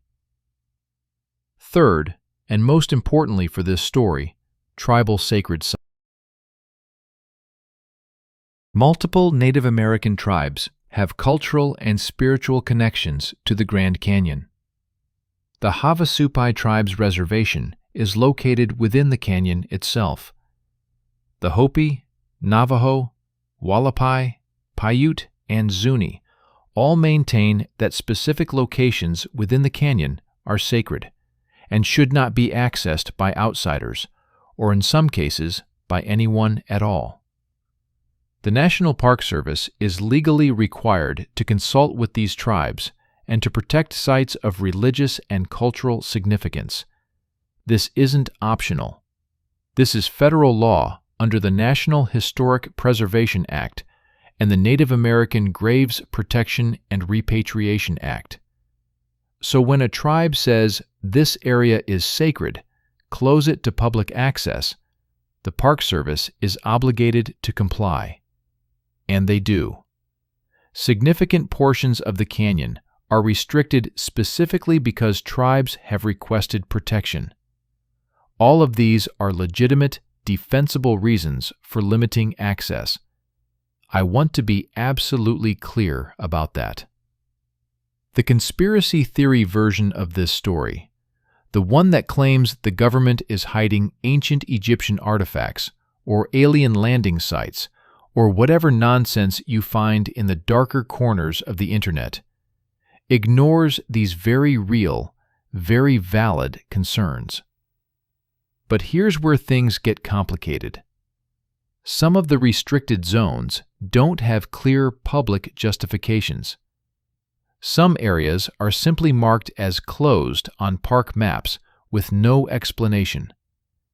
Some require permits that are nearly impossible to obtain. Some have been restricted for decades, with minimal review of whether those restrictions are still necessary. And when researchers request information about why specific areas are closed, they often receive responses that cite a combination of factors without providing specific details. The answers are vague enough to be technically accurate, but not informative enough to evaluate whether the restrictions are proportionate to the stated concerns. Let me give you a specific example. There's a section of the canyon's north rim, roughly 15 miles east of the Toroweap Overlook, that has been closed to all public access since 1975. The official designation is Closed Zone, no entry without written authorization from the superintendent. If you ask why it's closed, the Park Service will tell you it's for resource protection and tribal consultation. But which resources specifically? Which tribe requested closure? What's being protected? Those details are not provided in public documents. Researchers who have applied for permits to study that area have been denied without substantive explanation. A geology team from the University of Arizona applied in 2018 to conduct a geological survey. Denied. An archaeology team from Northern Arizona University applied in 2020 to investigate reported pictographs. Denied. A tribal ethnography project requested access to document traditional use areas. Denied. When everyone is denied, including researchers working in cooperation with tribes, including studies that would seem to align with resource protection goals, you have to wonder, what exactly is being protected? Or, more precisely, what's being protected from? Now, before this turns into paranoid speculation, let me offer a non-conspiratorial explanation. Bureaucratic inertia. Once an area is designated as closed, it's much easier for administrators to maintain that closure than to reevaluate it. Opening an area requires environmental assessments, consultation processes, potential liability if something goes wrong. Keeping it closed requires nothing. Sign stays up, restriction remains, everyone moves on to more pressing issues. This is probably the explanation for many restricted zones. Not conspiracy, just institutional laziness combined with legitimate caution. But that doesn't explain why some specific locations, particularly those mentioned in connection with the Arizona Gazette article, have restrictions that seem disproportionately strict. The area near what early maps called Buddha Temple and Buddha Cloister Canyon, the area where G.E. Kincaid allegedly found his cave entrance, is not just restricted, it's actively monitored. Park rangers patrol that section regularly. The few researchers who have obtained permits for nearby areas report being carefully supervised and questioned about their specific research locations and methodologies. Why? If there's nothing there, if Kincaid's story was a complete fabrication, why the continued attention? One possibility is that the attention itself is a response to the attention, meaning so many amateur treasure hunters and conspiracy theorists have tried to access that area over the decades, motivated by the Arizona Gazette story, that the Park Service has been forced to increase surveillance just to keep people out and prevent them from damaging legitimate archaeological resources while searching for imaginary Egyptian artifacts. This explanation makes sense. The Park Service deals with this kind of thing constantly. People show up with metal detectors looking for Spanish gold. People damage rock art trying to create rubbings. People dig in archaeological sites looking for arrowheads to collect. The damage caused by treasure hunters and amateur archaeologists is a serious problem in the Southwest. So increased restrictions and monitoring in areas associated with famous legends might simply be practical management. Close the area, watch it carefully, prevent damage. But then we come back to the LiDAR data. Because the geometric anomalies Dr. Mitchell's team found weren't in random locations. Section 47, where the most compelling patterns appeared, overlaps significantly with the restricted zones near Buddha Temple. This creates an uncomfortable situation. Is it coincidence that LiDAR reveals unusual features in exactly the areas that are most heavily restricted and most associated with historical anomaly claims? Or is there a pattern here that deserves examination? Let's consider the tribal perspective on all of this, because it's crucial and often ignored in conspiracy theories. I spoke, through intermediaries, with representatives from Hopi cultural preservation offices. I want to be respectful of their privacy and protocols, so I won't name individuals or quote them directly without permission, but I can share the general perspective they expressed. From the Hopi point of view, the question of whether passages or chambers exist in certain parts of the Grand Canyon is irrelevant to whether those areas should be studied. The places are sacred not because of what they contain, but because of what they mean. Disturbing them, studying them, publicizing them, all of this violates the spiritual integrity of the locations. The Hopi emergence narrative, which I mentioned earlier, places the Sipapuni somewhere in the Grand Canyon. The exact location is secret, known only to specific religious leaders. It's not secret because they're hiding archaeological evidence. It's secret because some knowledge is meant to be protected. Some places are meant to remain undisturbed. Some mysteries are meant to stay mysterious. This is a worldview that doesn't align easily with Western scientific investigation. Science wants to know. It sees hidden knowledge as a challenge to be overcome. It views restricted access as a problem to be solved. The entire methodology of science is based on making information public, on peer review, on reproducibility. But the Hopi worldview holds that some knowledge should never be public, that some places are powerful specifically because they remain hidden, that scientific investigation would destroy the very thing that makes the location significant. Both perspectives are valid within their own frameworks, but they're largely incompatible. And this incompatibility creates situations where tribal requests for closure might align with government desires to restrict access for entirely different reasons, creating a situation where multiple agendas hide behind the same restrictions. Here's a specific example of how this plays out. In 1997, the National Park Service proposed opening a previously restricted area of the canyon to limited guided tours. Environmental assessment showed minimal impact. Endangered species weren't present in that specific zone. It seemed like a reasonable expansion of visitor access, but 3 separate tribes objected. They said the area contained sacred sites. They didn't specify what or where, because revealing locations would defeat the purpose of protecting them. The Park Service, bound by consultation requirements, withdrew the proposal. That's how it's supposed to work. Tribal sovereignty and religious freedom are protected. Everyone moves on. Except that later, researchers analyzing old expedition reports from the 1920s discovered that the same area had been mentioned by early explorers as containing unusual cave formations with apparent tool marks.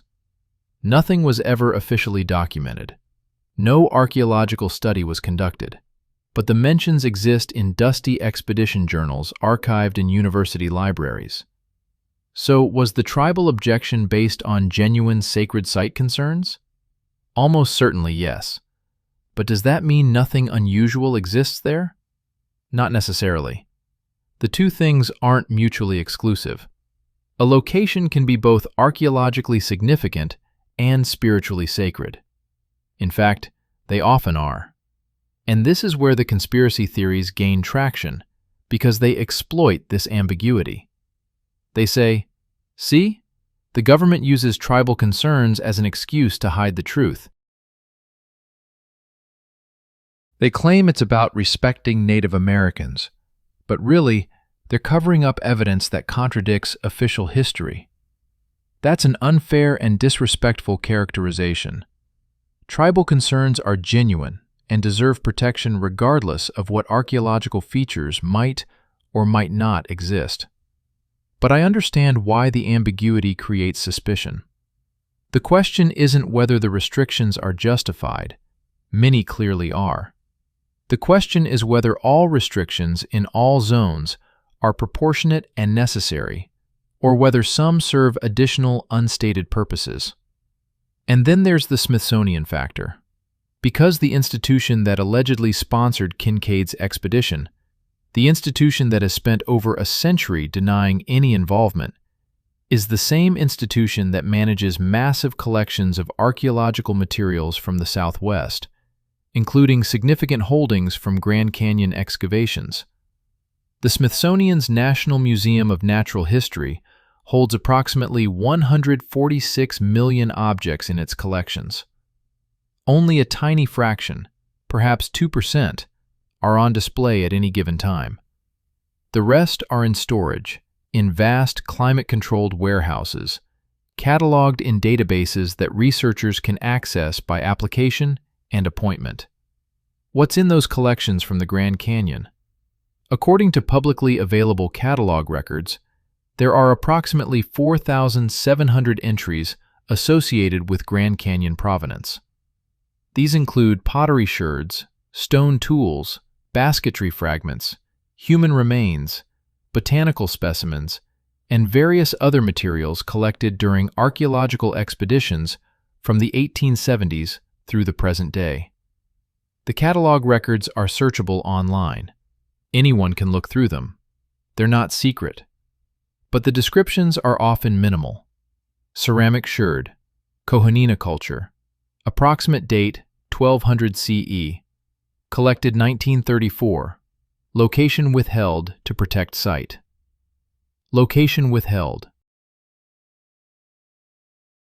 That phrase appears constantly in Smithsonian records for Southwestern materials. It's standard practice to protect archaeological sites from looting. It's responsible curation. But it also means that if something unusual was found, something that didn't fit the standard narrative, it could be cataloged in ways that make it difficult to identify without physically examining the objects. Has anyone done a comprehensive review of Smithsonian Grand Canyon holdings, looking for anomalies? Not that I can find in published literature. It would be a massive undertaking. You'd need to examine thousands of objects, most of which are stored off-site in facilities in Maryland, accessible only by appointment with weeks of advance notice. So when people claim the Smithsonian is hiding evidence, they're not entirely wrong. the Smithsonian is hiding evidence, in the sense that vast amounts of archaeological material are stored in ways that make them effectively invisible to anyone except specialists willing to spend months or years searching through collections. But that's not conspiracy. That's just the reality of museums with enormous holdings and limited resources for cataloging and display. However, and this is important, there have been cases where museums, including the Smithsonian, have been less than transparent about controversial materials. The controversy over Kennewick Man, a 9,000-year-old skeleton found in Washington state, involved years of legal battles, partially because institutions were reluctant to allow genetic testing that might challenge established narratives about Native American origins. The controversy over the Windover site in Florida, where 8,000-year-old human remains were found with intact brain tissue, involved significant disagreements about whether the findings should be publicized because they suggested more sophisticated mortuary practices than expected for that time period. These aren't conspiracies. These are institutional cautions about making extraordinary claims without extraordinary evidence. But they demonstrate that archaeology as a discipline is sometimes slow to accept data that challenges prevailing models. So here's where we are. Legitimate restrictions protect legitimate resources and honor legitimate tribal concerns. But those same restrictions also prevent independent verification of whether something unusual exists in certain areas. LiDAR data suggests geometric patterns in restricted zones. Historical accounts claim anomalous discoveries in similar areas. And the institutions that would be responsible for investigating these claims have strong incentives to avoid controversy, avoid publicity, and maintain existing interpretations. It's not a conspiracy. It's a complex bureaucratic and cultural situation where multiple factors create a situation where certain questions become effectively unanswerable. But the questions still exist. The LiDAR data still shows those patterns. And whether through legitimate archaeology or persistent mystery, we're left wondering what exactly is hidden in the stone. To understand why this matters, why we should care about passages carved in a cliff face 12,000 years ago, we need to see this in context. We need to understand how dramatically technology is changing archaeology right now. How many supposed impossibilities have become proven realities over the past decade. We need to see that the Grand Canyon mystery isn't isolated. It's part of a global revolution in how we understand ancient humans. Connecting the dots. Something extraordinary is happening in archaeology right now. It's happening quietly, without much public attention, but its implications are staggering. We're discovering that almost everything we thought we knew about ancient civilizations was wrong. Not slightly off, fundamentally, completely wrong. And the technology revealing these errors is the same technology that found the anomalies in the Grand Canyon. LiDAR. Let me take you on a journey around the world, because what's happening in archaeology globally provides the context we need to understand what might be happening in the Grand Canyon specifically. We'll start in the Amazon rainforest. For over a century, archaeologists believed the Amazon was essentially empty before European contact. Yes, there were small tribal groups living along rivers, practicing slash-and-burn agriculture, existing in harmony with the forest in small, scattered settlements. The dominant theory held that the rainforest environment was too poor in resources, too difficult to navigate, too challenging to support large, complex civilizations. The Amazon, according to expert consensus, was a green desert. People lived there, but they never thrived. they never built cities. They never developed the population density or social complexity seen in the Andes or Mesoamerica. Then came LiDAR. In 2018, a team of researchers flew LiDAR surveys over sections of the Bolivian Amazon. What they found shocked the archaeological world. Massive earthworks, geometric structures, evidence of urban planning covering thousands of square miles. Not just a few sites, hundreds of sites, thousands of individual structures, causeways, canals, reservoirs, pyramids, plazas, residential complexes. An entire civilization that had been completely invisible beneath the forest canopy. Further surveys in Brazil, Ecuador, and Peru revealed similar patterns. The current estimate is that the pre-Columbian Amazon supported populations of 8 to 10 million people, living in sophisticated urban centers connected by engineered road systems, practicing advanced agriculture, including the creation of terra preta, nutrient-rich artificial soil that remains fertile to this day.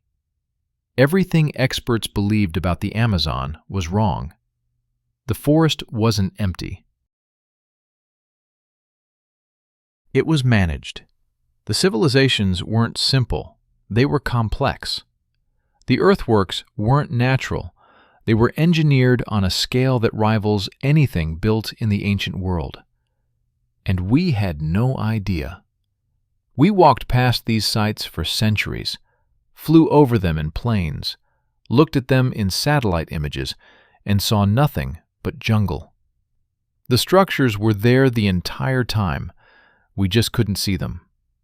LiDAR stripped away the trees and revealed the truth. Now let's go to Cambodia. Everyone knows Angkor Wat, the famous temple complex, one of the largest religious monuments ever built. What most people don't know is that Angkor Wat was assumed to be an isolated temple surrounded by relatively small settlements. In 2015, archaeologists conducted a LiDAR survey of the region around Angkor Wat. They expected to find maybe a few more temples, some previously unknown structures, perhaps some evidence of irrigation systems. What they found instead was a city. Not a small city, a massive, sprawling urban complex covering over 1,000 square kilometers, neighborhoods, industrial areas, water management systems of staggering sophistication, temples and shrines by the hundreds, roads and bridges connecting everything in a planned network. The LiDAR revealed that medieval Angkor wasn't a temple with some supporting villages. It was one of the largest cities in the world at its peak, housing between 750,000 and 1 million people. Its water management infrastructure, a complex system of reservoirs, canals, and channels, was more sophisticated than anything built in Europe until the Industrial Revolution. And again, we had no idea. The forest had swallowed it. The temples remained visible, but the city around them vanished beneath vegetation, until laser light revealed what had been hidden for 600 years. Let's go to Central America. The Maya civilization has been studied for over a century.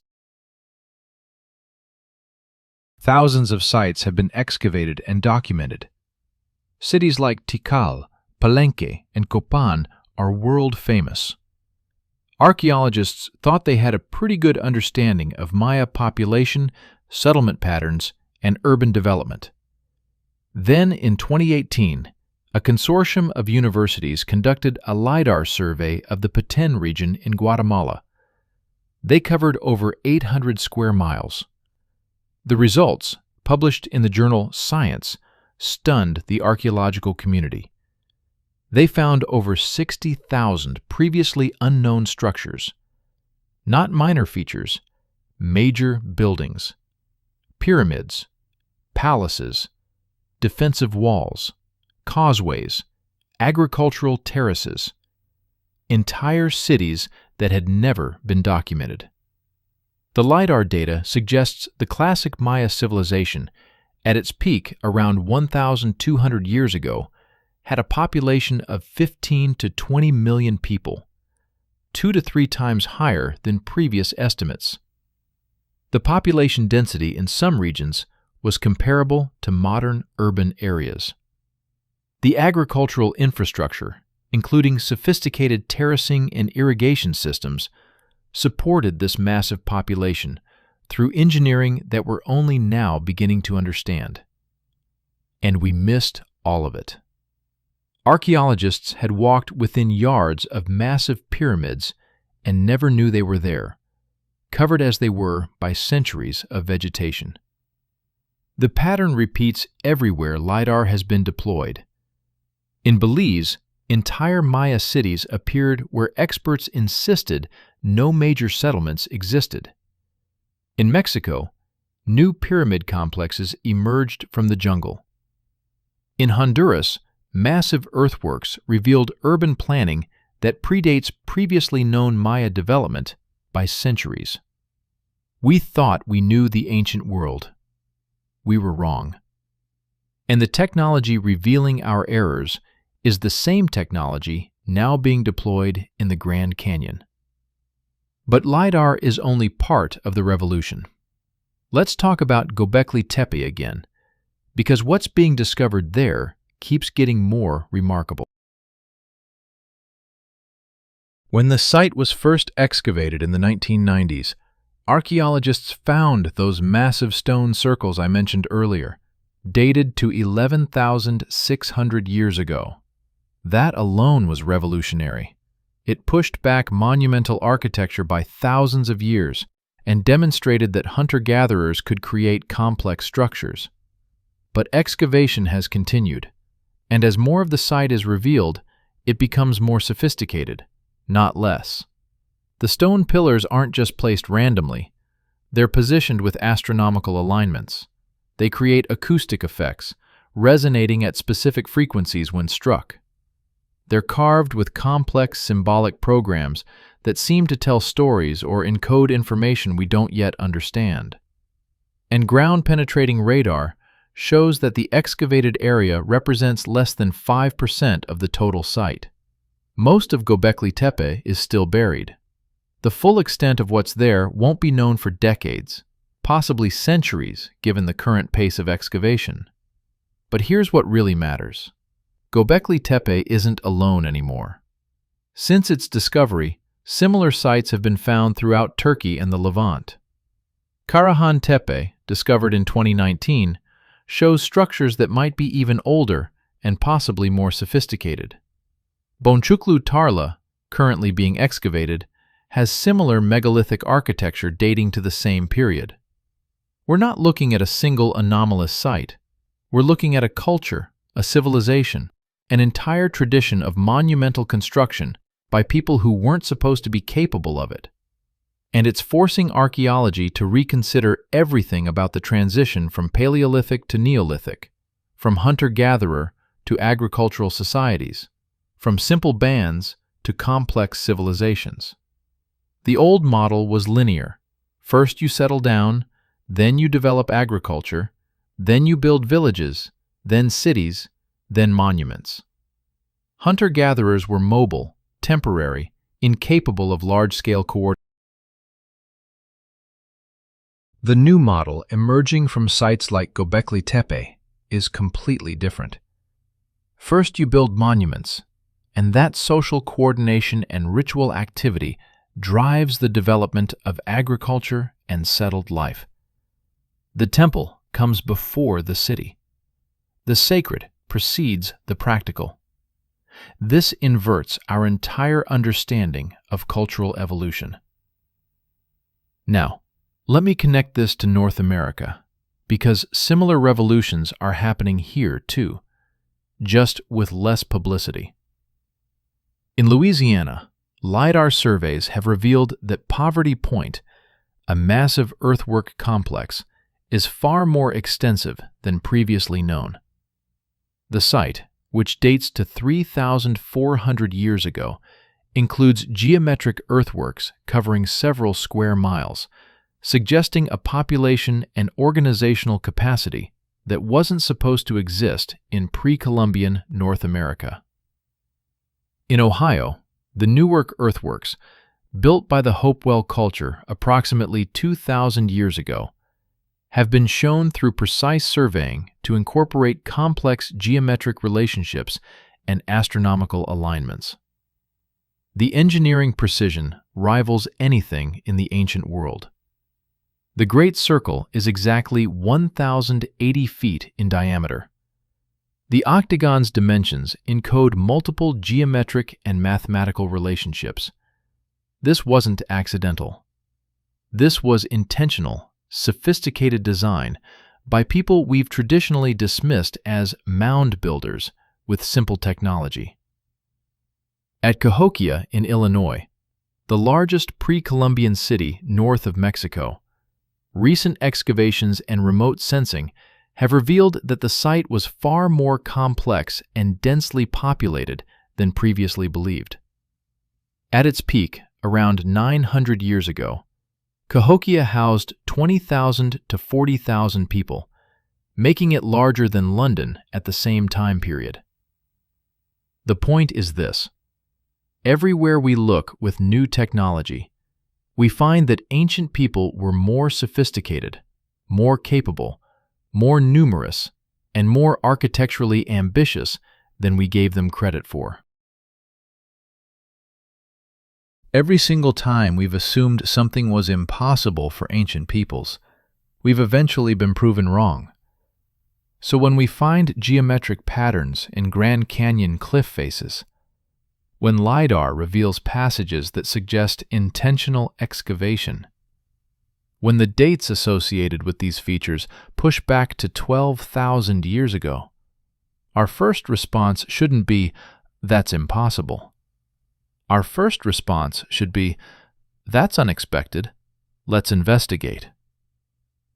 Because the history of archaeology over the past 20 years is a history of impossibilities becoming realities, of assumptions being shattered, of ancient peoples surprising us over and over with what they accomplished.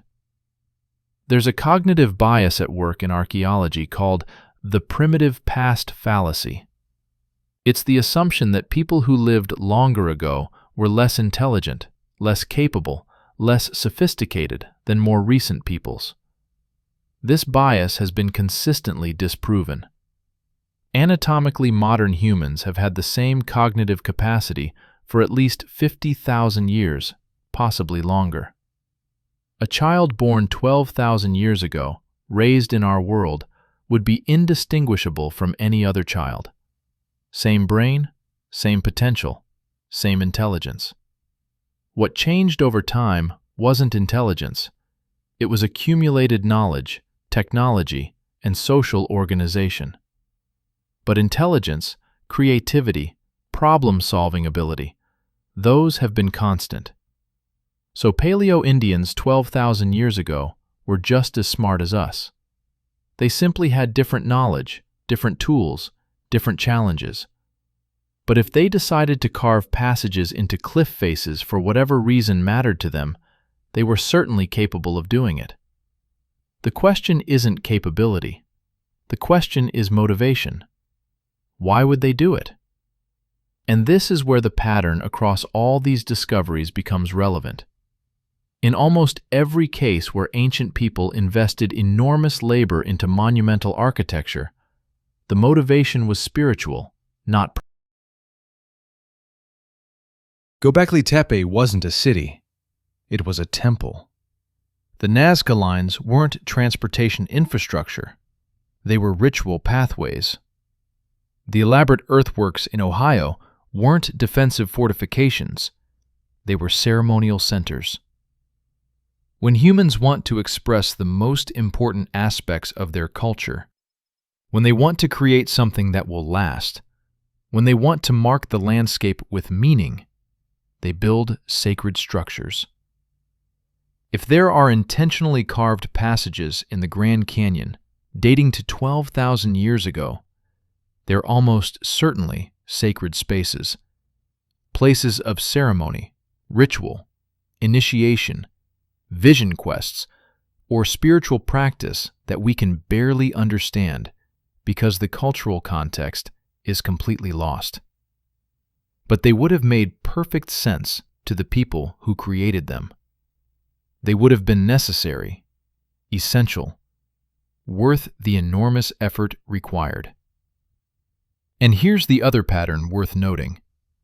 Sacred sites in indigenous cultures are often deliberately hidden, marked with warnings to stay away, protected by taboos and restrictions, not because they contain treasure, but because the places themselves are powerful and potentially dangerous to those who don't understand how to interact with them properly. When Native American tribes today say certain areas of the Grand Canyon should remain closed, that some places should not be disturbed, they're continuing a tradition of landscape sacredness that goes back thousands of years. The specific religious practices may have evolved, may have changed as cultures changed, but the fundamental principle that some places are sacred and should be protected has remained constant. So the restrictions, the forbidden zones, the areas we can't access, those might actually be protecting genuine sacred sites that have been recognized as such for millennia. The conspiracy theory version of this story sees restrictions as evidence of cover-up. But the anthropological reality is that restrictions might be evidence of cultural continuity, of indigenous peoples maintaining protective relationships with sacred landscapes across vast spans of time. Both can be partly true. There can be genuine sacred sites that deserve protection, and there can also be institutional reluctance to acknowledge findings that complicate established historical narratives. The situation doesn't have to be black and white. It can be complex, layered, with multiple valid perspectives in tension. What we can say with certainty is this: human capability in the deep past was far greater than we assumed. Architectural sophistication appears earlier and more widely than we expected. Sacred landscapes and monumental construction were priorities for ancient peoples across the globe. And technology is revealing all of this, site by site, discovery by discovery, forcing us to rewrite human history at its deepest levels. The Grand Canyon, one of the most dramatic landscapes on Earth, inhabited by humans for at least 12,000 years, would be the exception if nothing remarkable was built there. It would be strange if ancient peoples didn't create sacred architecture in such a spiritually powerful location. The real question isn't whether something is there. LiDAR says something is there. Geometric patterns exist. The question is, what exactly exists, and what does it mean? To answer that, we need to return to where we started. We need to look at the current state of investigation. We need to understand what scientists are actually doing right now, what they're searching for, what questions they're asking.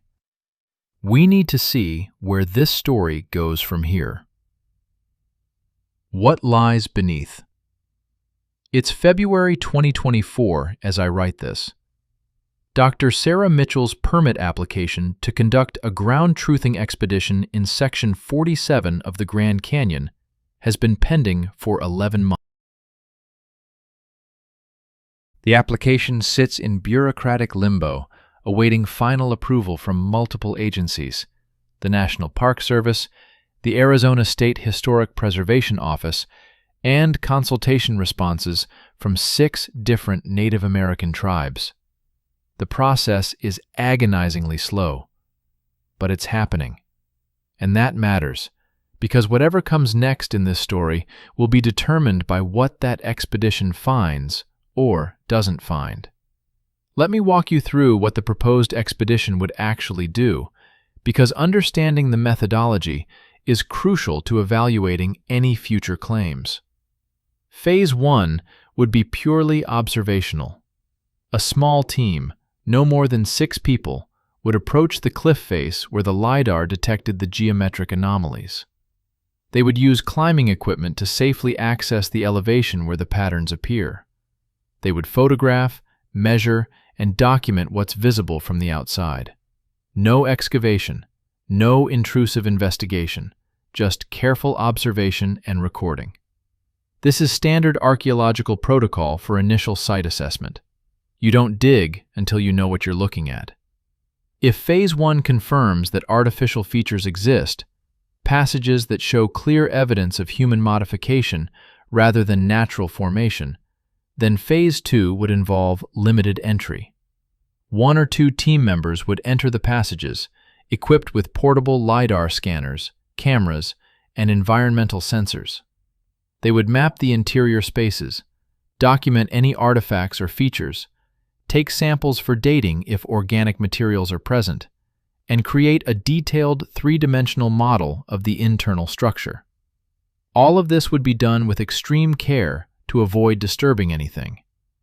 Modern archaeology is non-destructive whenever possible. The goal is to record information while leaving the site as intact as possible for future study with future technologies that might reveal things we can't detect today.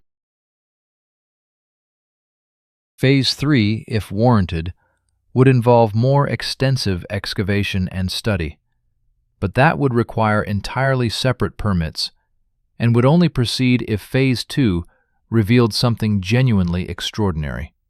Dr. Mitchell has been very clear in public statements. She's not looking for ancient Egyptian artifacts. She's not trying to prove conspiracy theories. She's simply trying to understand what the LiDAR detected. Are they natural features? Are they modified natural features? Are they entirely artificial? What's their age? What's their purpose? These are legitimate scientific questions, and they deserve answers based on evidence, not speculation. But here's where it gets complicated.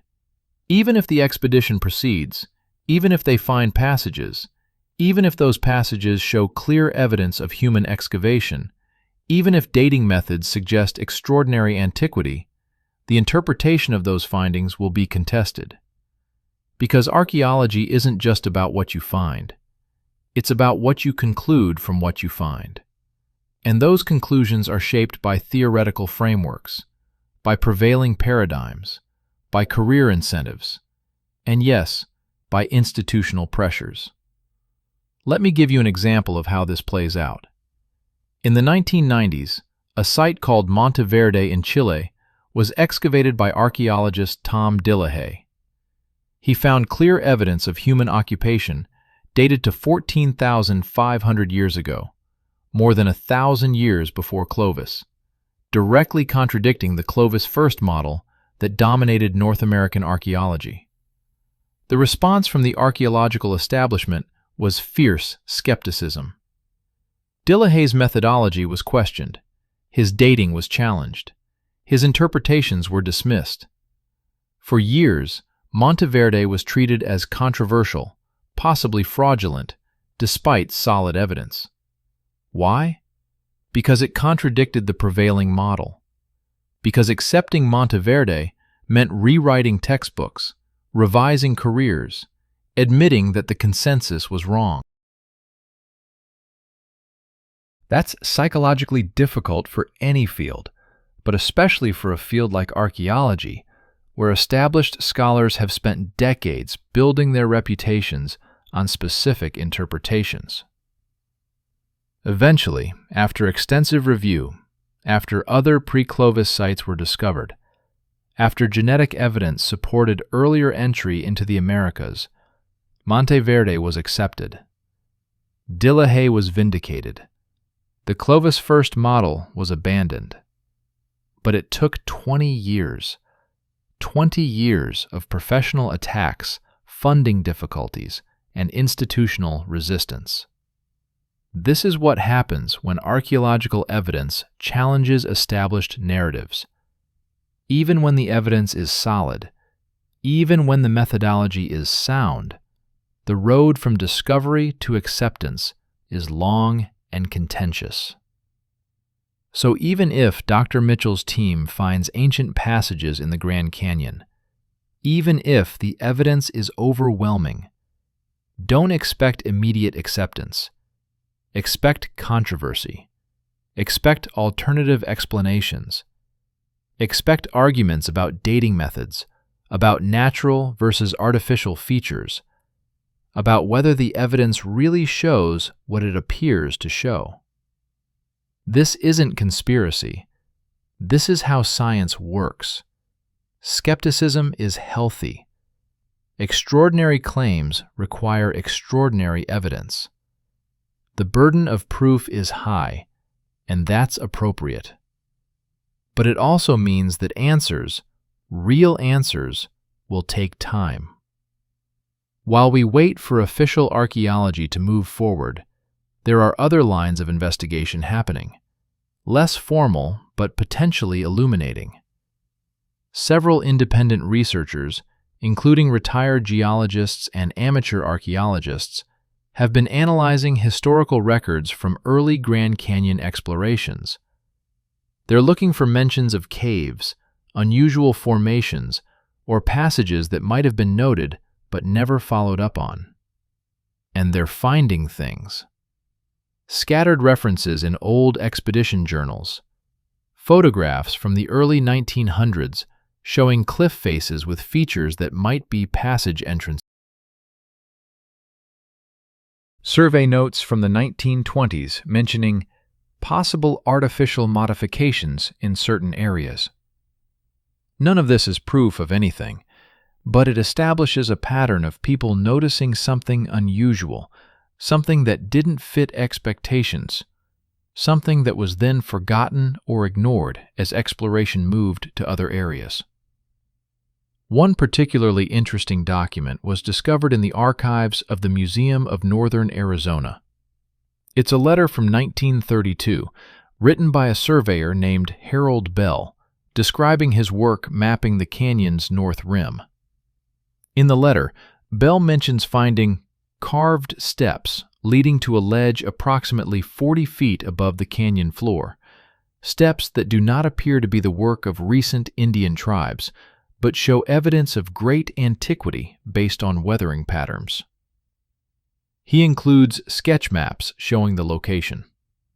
When those maps are compared to modern topographical data and overlaid with the LiDAR survey results, the location Bell described falls within 200 meters of one of the Section 47 anomalies. Is this definitive proof? No. Bell's letter is second-hand evidence. His sketch maps are imprecise. His assessment of great antiquity was based on visual observation, not scientific dating. He could have been wrong. The steps could have been natural features he misinterpreted. But it's another data point, another piece of a pattern, another historical reference suggesting that something unusual exists in that area. There's also renewed interest in Native American oral traditions. Several researchers, working respectfully with tribal historians and cultural preservation offices, have been documenting stories related to the Grand Canyon. What's emerging is fascinating. Multiple tribes, from different linguistic families, with different migration histories, have stories about passages in the canyon walls. Stories about ancestors who carved passages to sacred chambers. Stories about places where the spirit world could be accessed through stone doorways. Stories about hidden spaces where powerful ceremonies were conducted. These aren't uniform stories. They differ in details, in emphasis, in cultural interpretation. But they share common themes: underground spaces, carved passages, sacred architecture hidden in cliff faces. From an anthropological perspective, when multiple unrelated cultures share similar stories about a specific landscape, It suggests those stories might be based on shared observation of real features, even if the interpretations differ. The stories aren't proof. Oral traditions can preserve accurate historical information, but they also evolve, incorporate mythology, and sometimes blend separate events into composite narratives. You can't use oral tradition alone as archaeological evidence, but you also can't ignore it. When oral tradition, historical records, modern remote sensing, and preliminary observations all point in the same direction, you have convergence. You have multiple independent lines of evidence suggesting something worth investigating. And that's where we are right now. We're at a point of convergence. Not proof, but convergence. Multiple threads coming together, suggesting that something exists in the Grand Canyon that we don't fully understand, that wasn't supposed to exist according to our models of prehistoric North America, but that might actually be there nonetheless. So what happens next? Several possibilities. Possibility 1. The permit is eventually approved, the expedition proceeds, and they find nothing. The LiDAR anomalies turn out to be natural features, weird geology that creates patterns that look artificial but aren't. The historical references were misinterpretations. The oral traditions were mythology. Case closed. Conspiracy theories debunked. Archaeology wins. Possibility 2. The expedition finds modified natural caves, evidence of human use and alteration, but nothing dramatically different from other known cave sites in the region. Dating puts the features at a few thousand years old, consistent with known cultures. Interesting, worth publishing, but not revolutionary. The LiDAR was picking up real archaeological features, but they're less extraordinary than the speculation suggested. Possibility 3. The expedition finds extensive artificial passages, evidence of sophisticated excavation, and dating methods suggest ages of 10,000 years or more. This would be revolutionary. This would force reconsideration of Paleo-Indian capabilities. This would be the biggest North American archaeological discovery in decades. But it would also be contested, debated, and take years to fully investigate and understand. Possibility 4. The permit is never approved. Access remains restricted, and the mystery remains unsolved. In this scenario, we're left with intriguing data, but no definitive answers. The LiDAR patterns remain unexplained. The speculation continues, and future researchers, decades from now, might eventually revisit this question with better technology and different political circumstances. I genuinely don't know which possibility is most likely, but I lean towards something between possibility 2 and possibility 3. I think there's something there, something real, but I also think the truth will be more nuanced than either the skeptics or the enthusiasts imagine, because that's usually how archaeology works. The truth is rarely "nothing happened" or "everything you imagined is true." The truth is usually "something interesting happened, but it's different from what we expected, and understanding it requires nuance." What I can tell you with confidence is this: the technology exists to answer these questions. We have the tools. We have the What we need is access, funding, and the institutional will to pursue answers wherever they lead, even if those answers complicate established narratives. And we need patience. Real archaeology takes time, years, decades sometimes. The excavation of Göbekli Tepe has been ongoing for 30 years, and won't be complete for another century. Patience is required. But the questions are worth pursuing, because at stake isn't just whether passages exist in a canyon wall. At stake is our understanding of human capability, human history, human creativity at the deepest levels of our past. If Paleo-Indians 12,000 years ago were carving passages into canyon walls, creating sacred architecture in vertical stone faces, coordinating labor and knowledge in ways we haven't acknowledged, then that changes our understanding of who we were, what we're capable of, what drives us to create. It changes the story we tell about ourselves. And maybe that's what this is really about.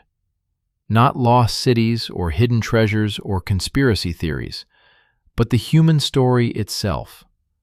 The story of people facing extraordinary landscapes and responding with extraordinary efforts to mark those landscapes with meaning. The Grand Canyon is 1.2 million acres of stone, carved by water over millions of years, revealing geological history written in layers of rock. But it's also a landscape that humans have inhabited, explored, and made sacred for at least 12,000 years. Those humans left their marks in split-twig figurines hidden in caves, in petroglyphs carved on cliff faces, in granaries built in impossible locations, in oral traditions passed down through countless generations, and possibly, just possibly, in passages carved into stone, passages that 12,000 years of wind and rain and geological transformation couldn't erase. Those passages, if they exist, are still there, hidden in restricted zones, protected by law, by tribal authority, by sheer inaccessibility, waiting for the right combination of technology, permission, and determination to bring them back into human awareness. The LiDAR scan was the beginning. Laser light bounced off ancient stone and returned with data that said, something is here, something geometric, something that demands explanation. And now we wait. We wait for permits and politics and bureaucracy to move at the glacial pace they always move. We wait for formal archaeology to do its slow, careful, methodical work. But while we wait, we can think. We can question.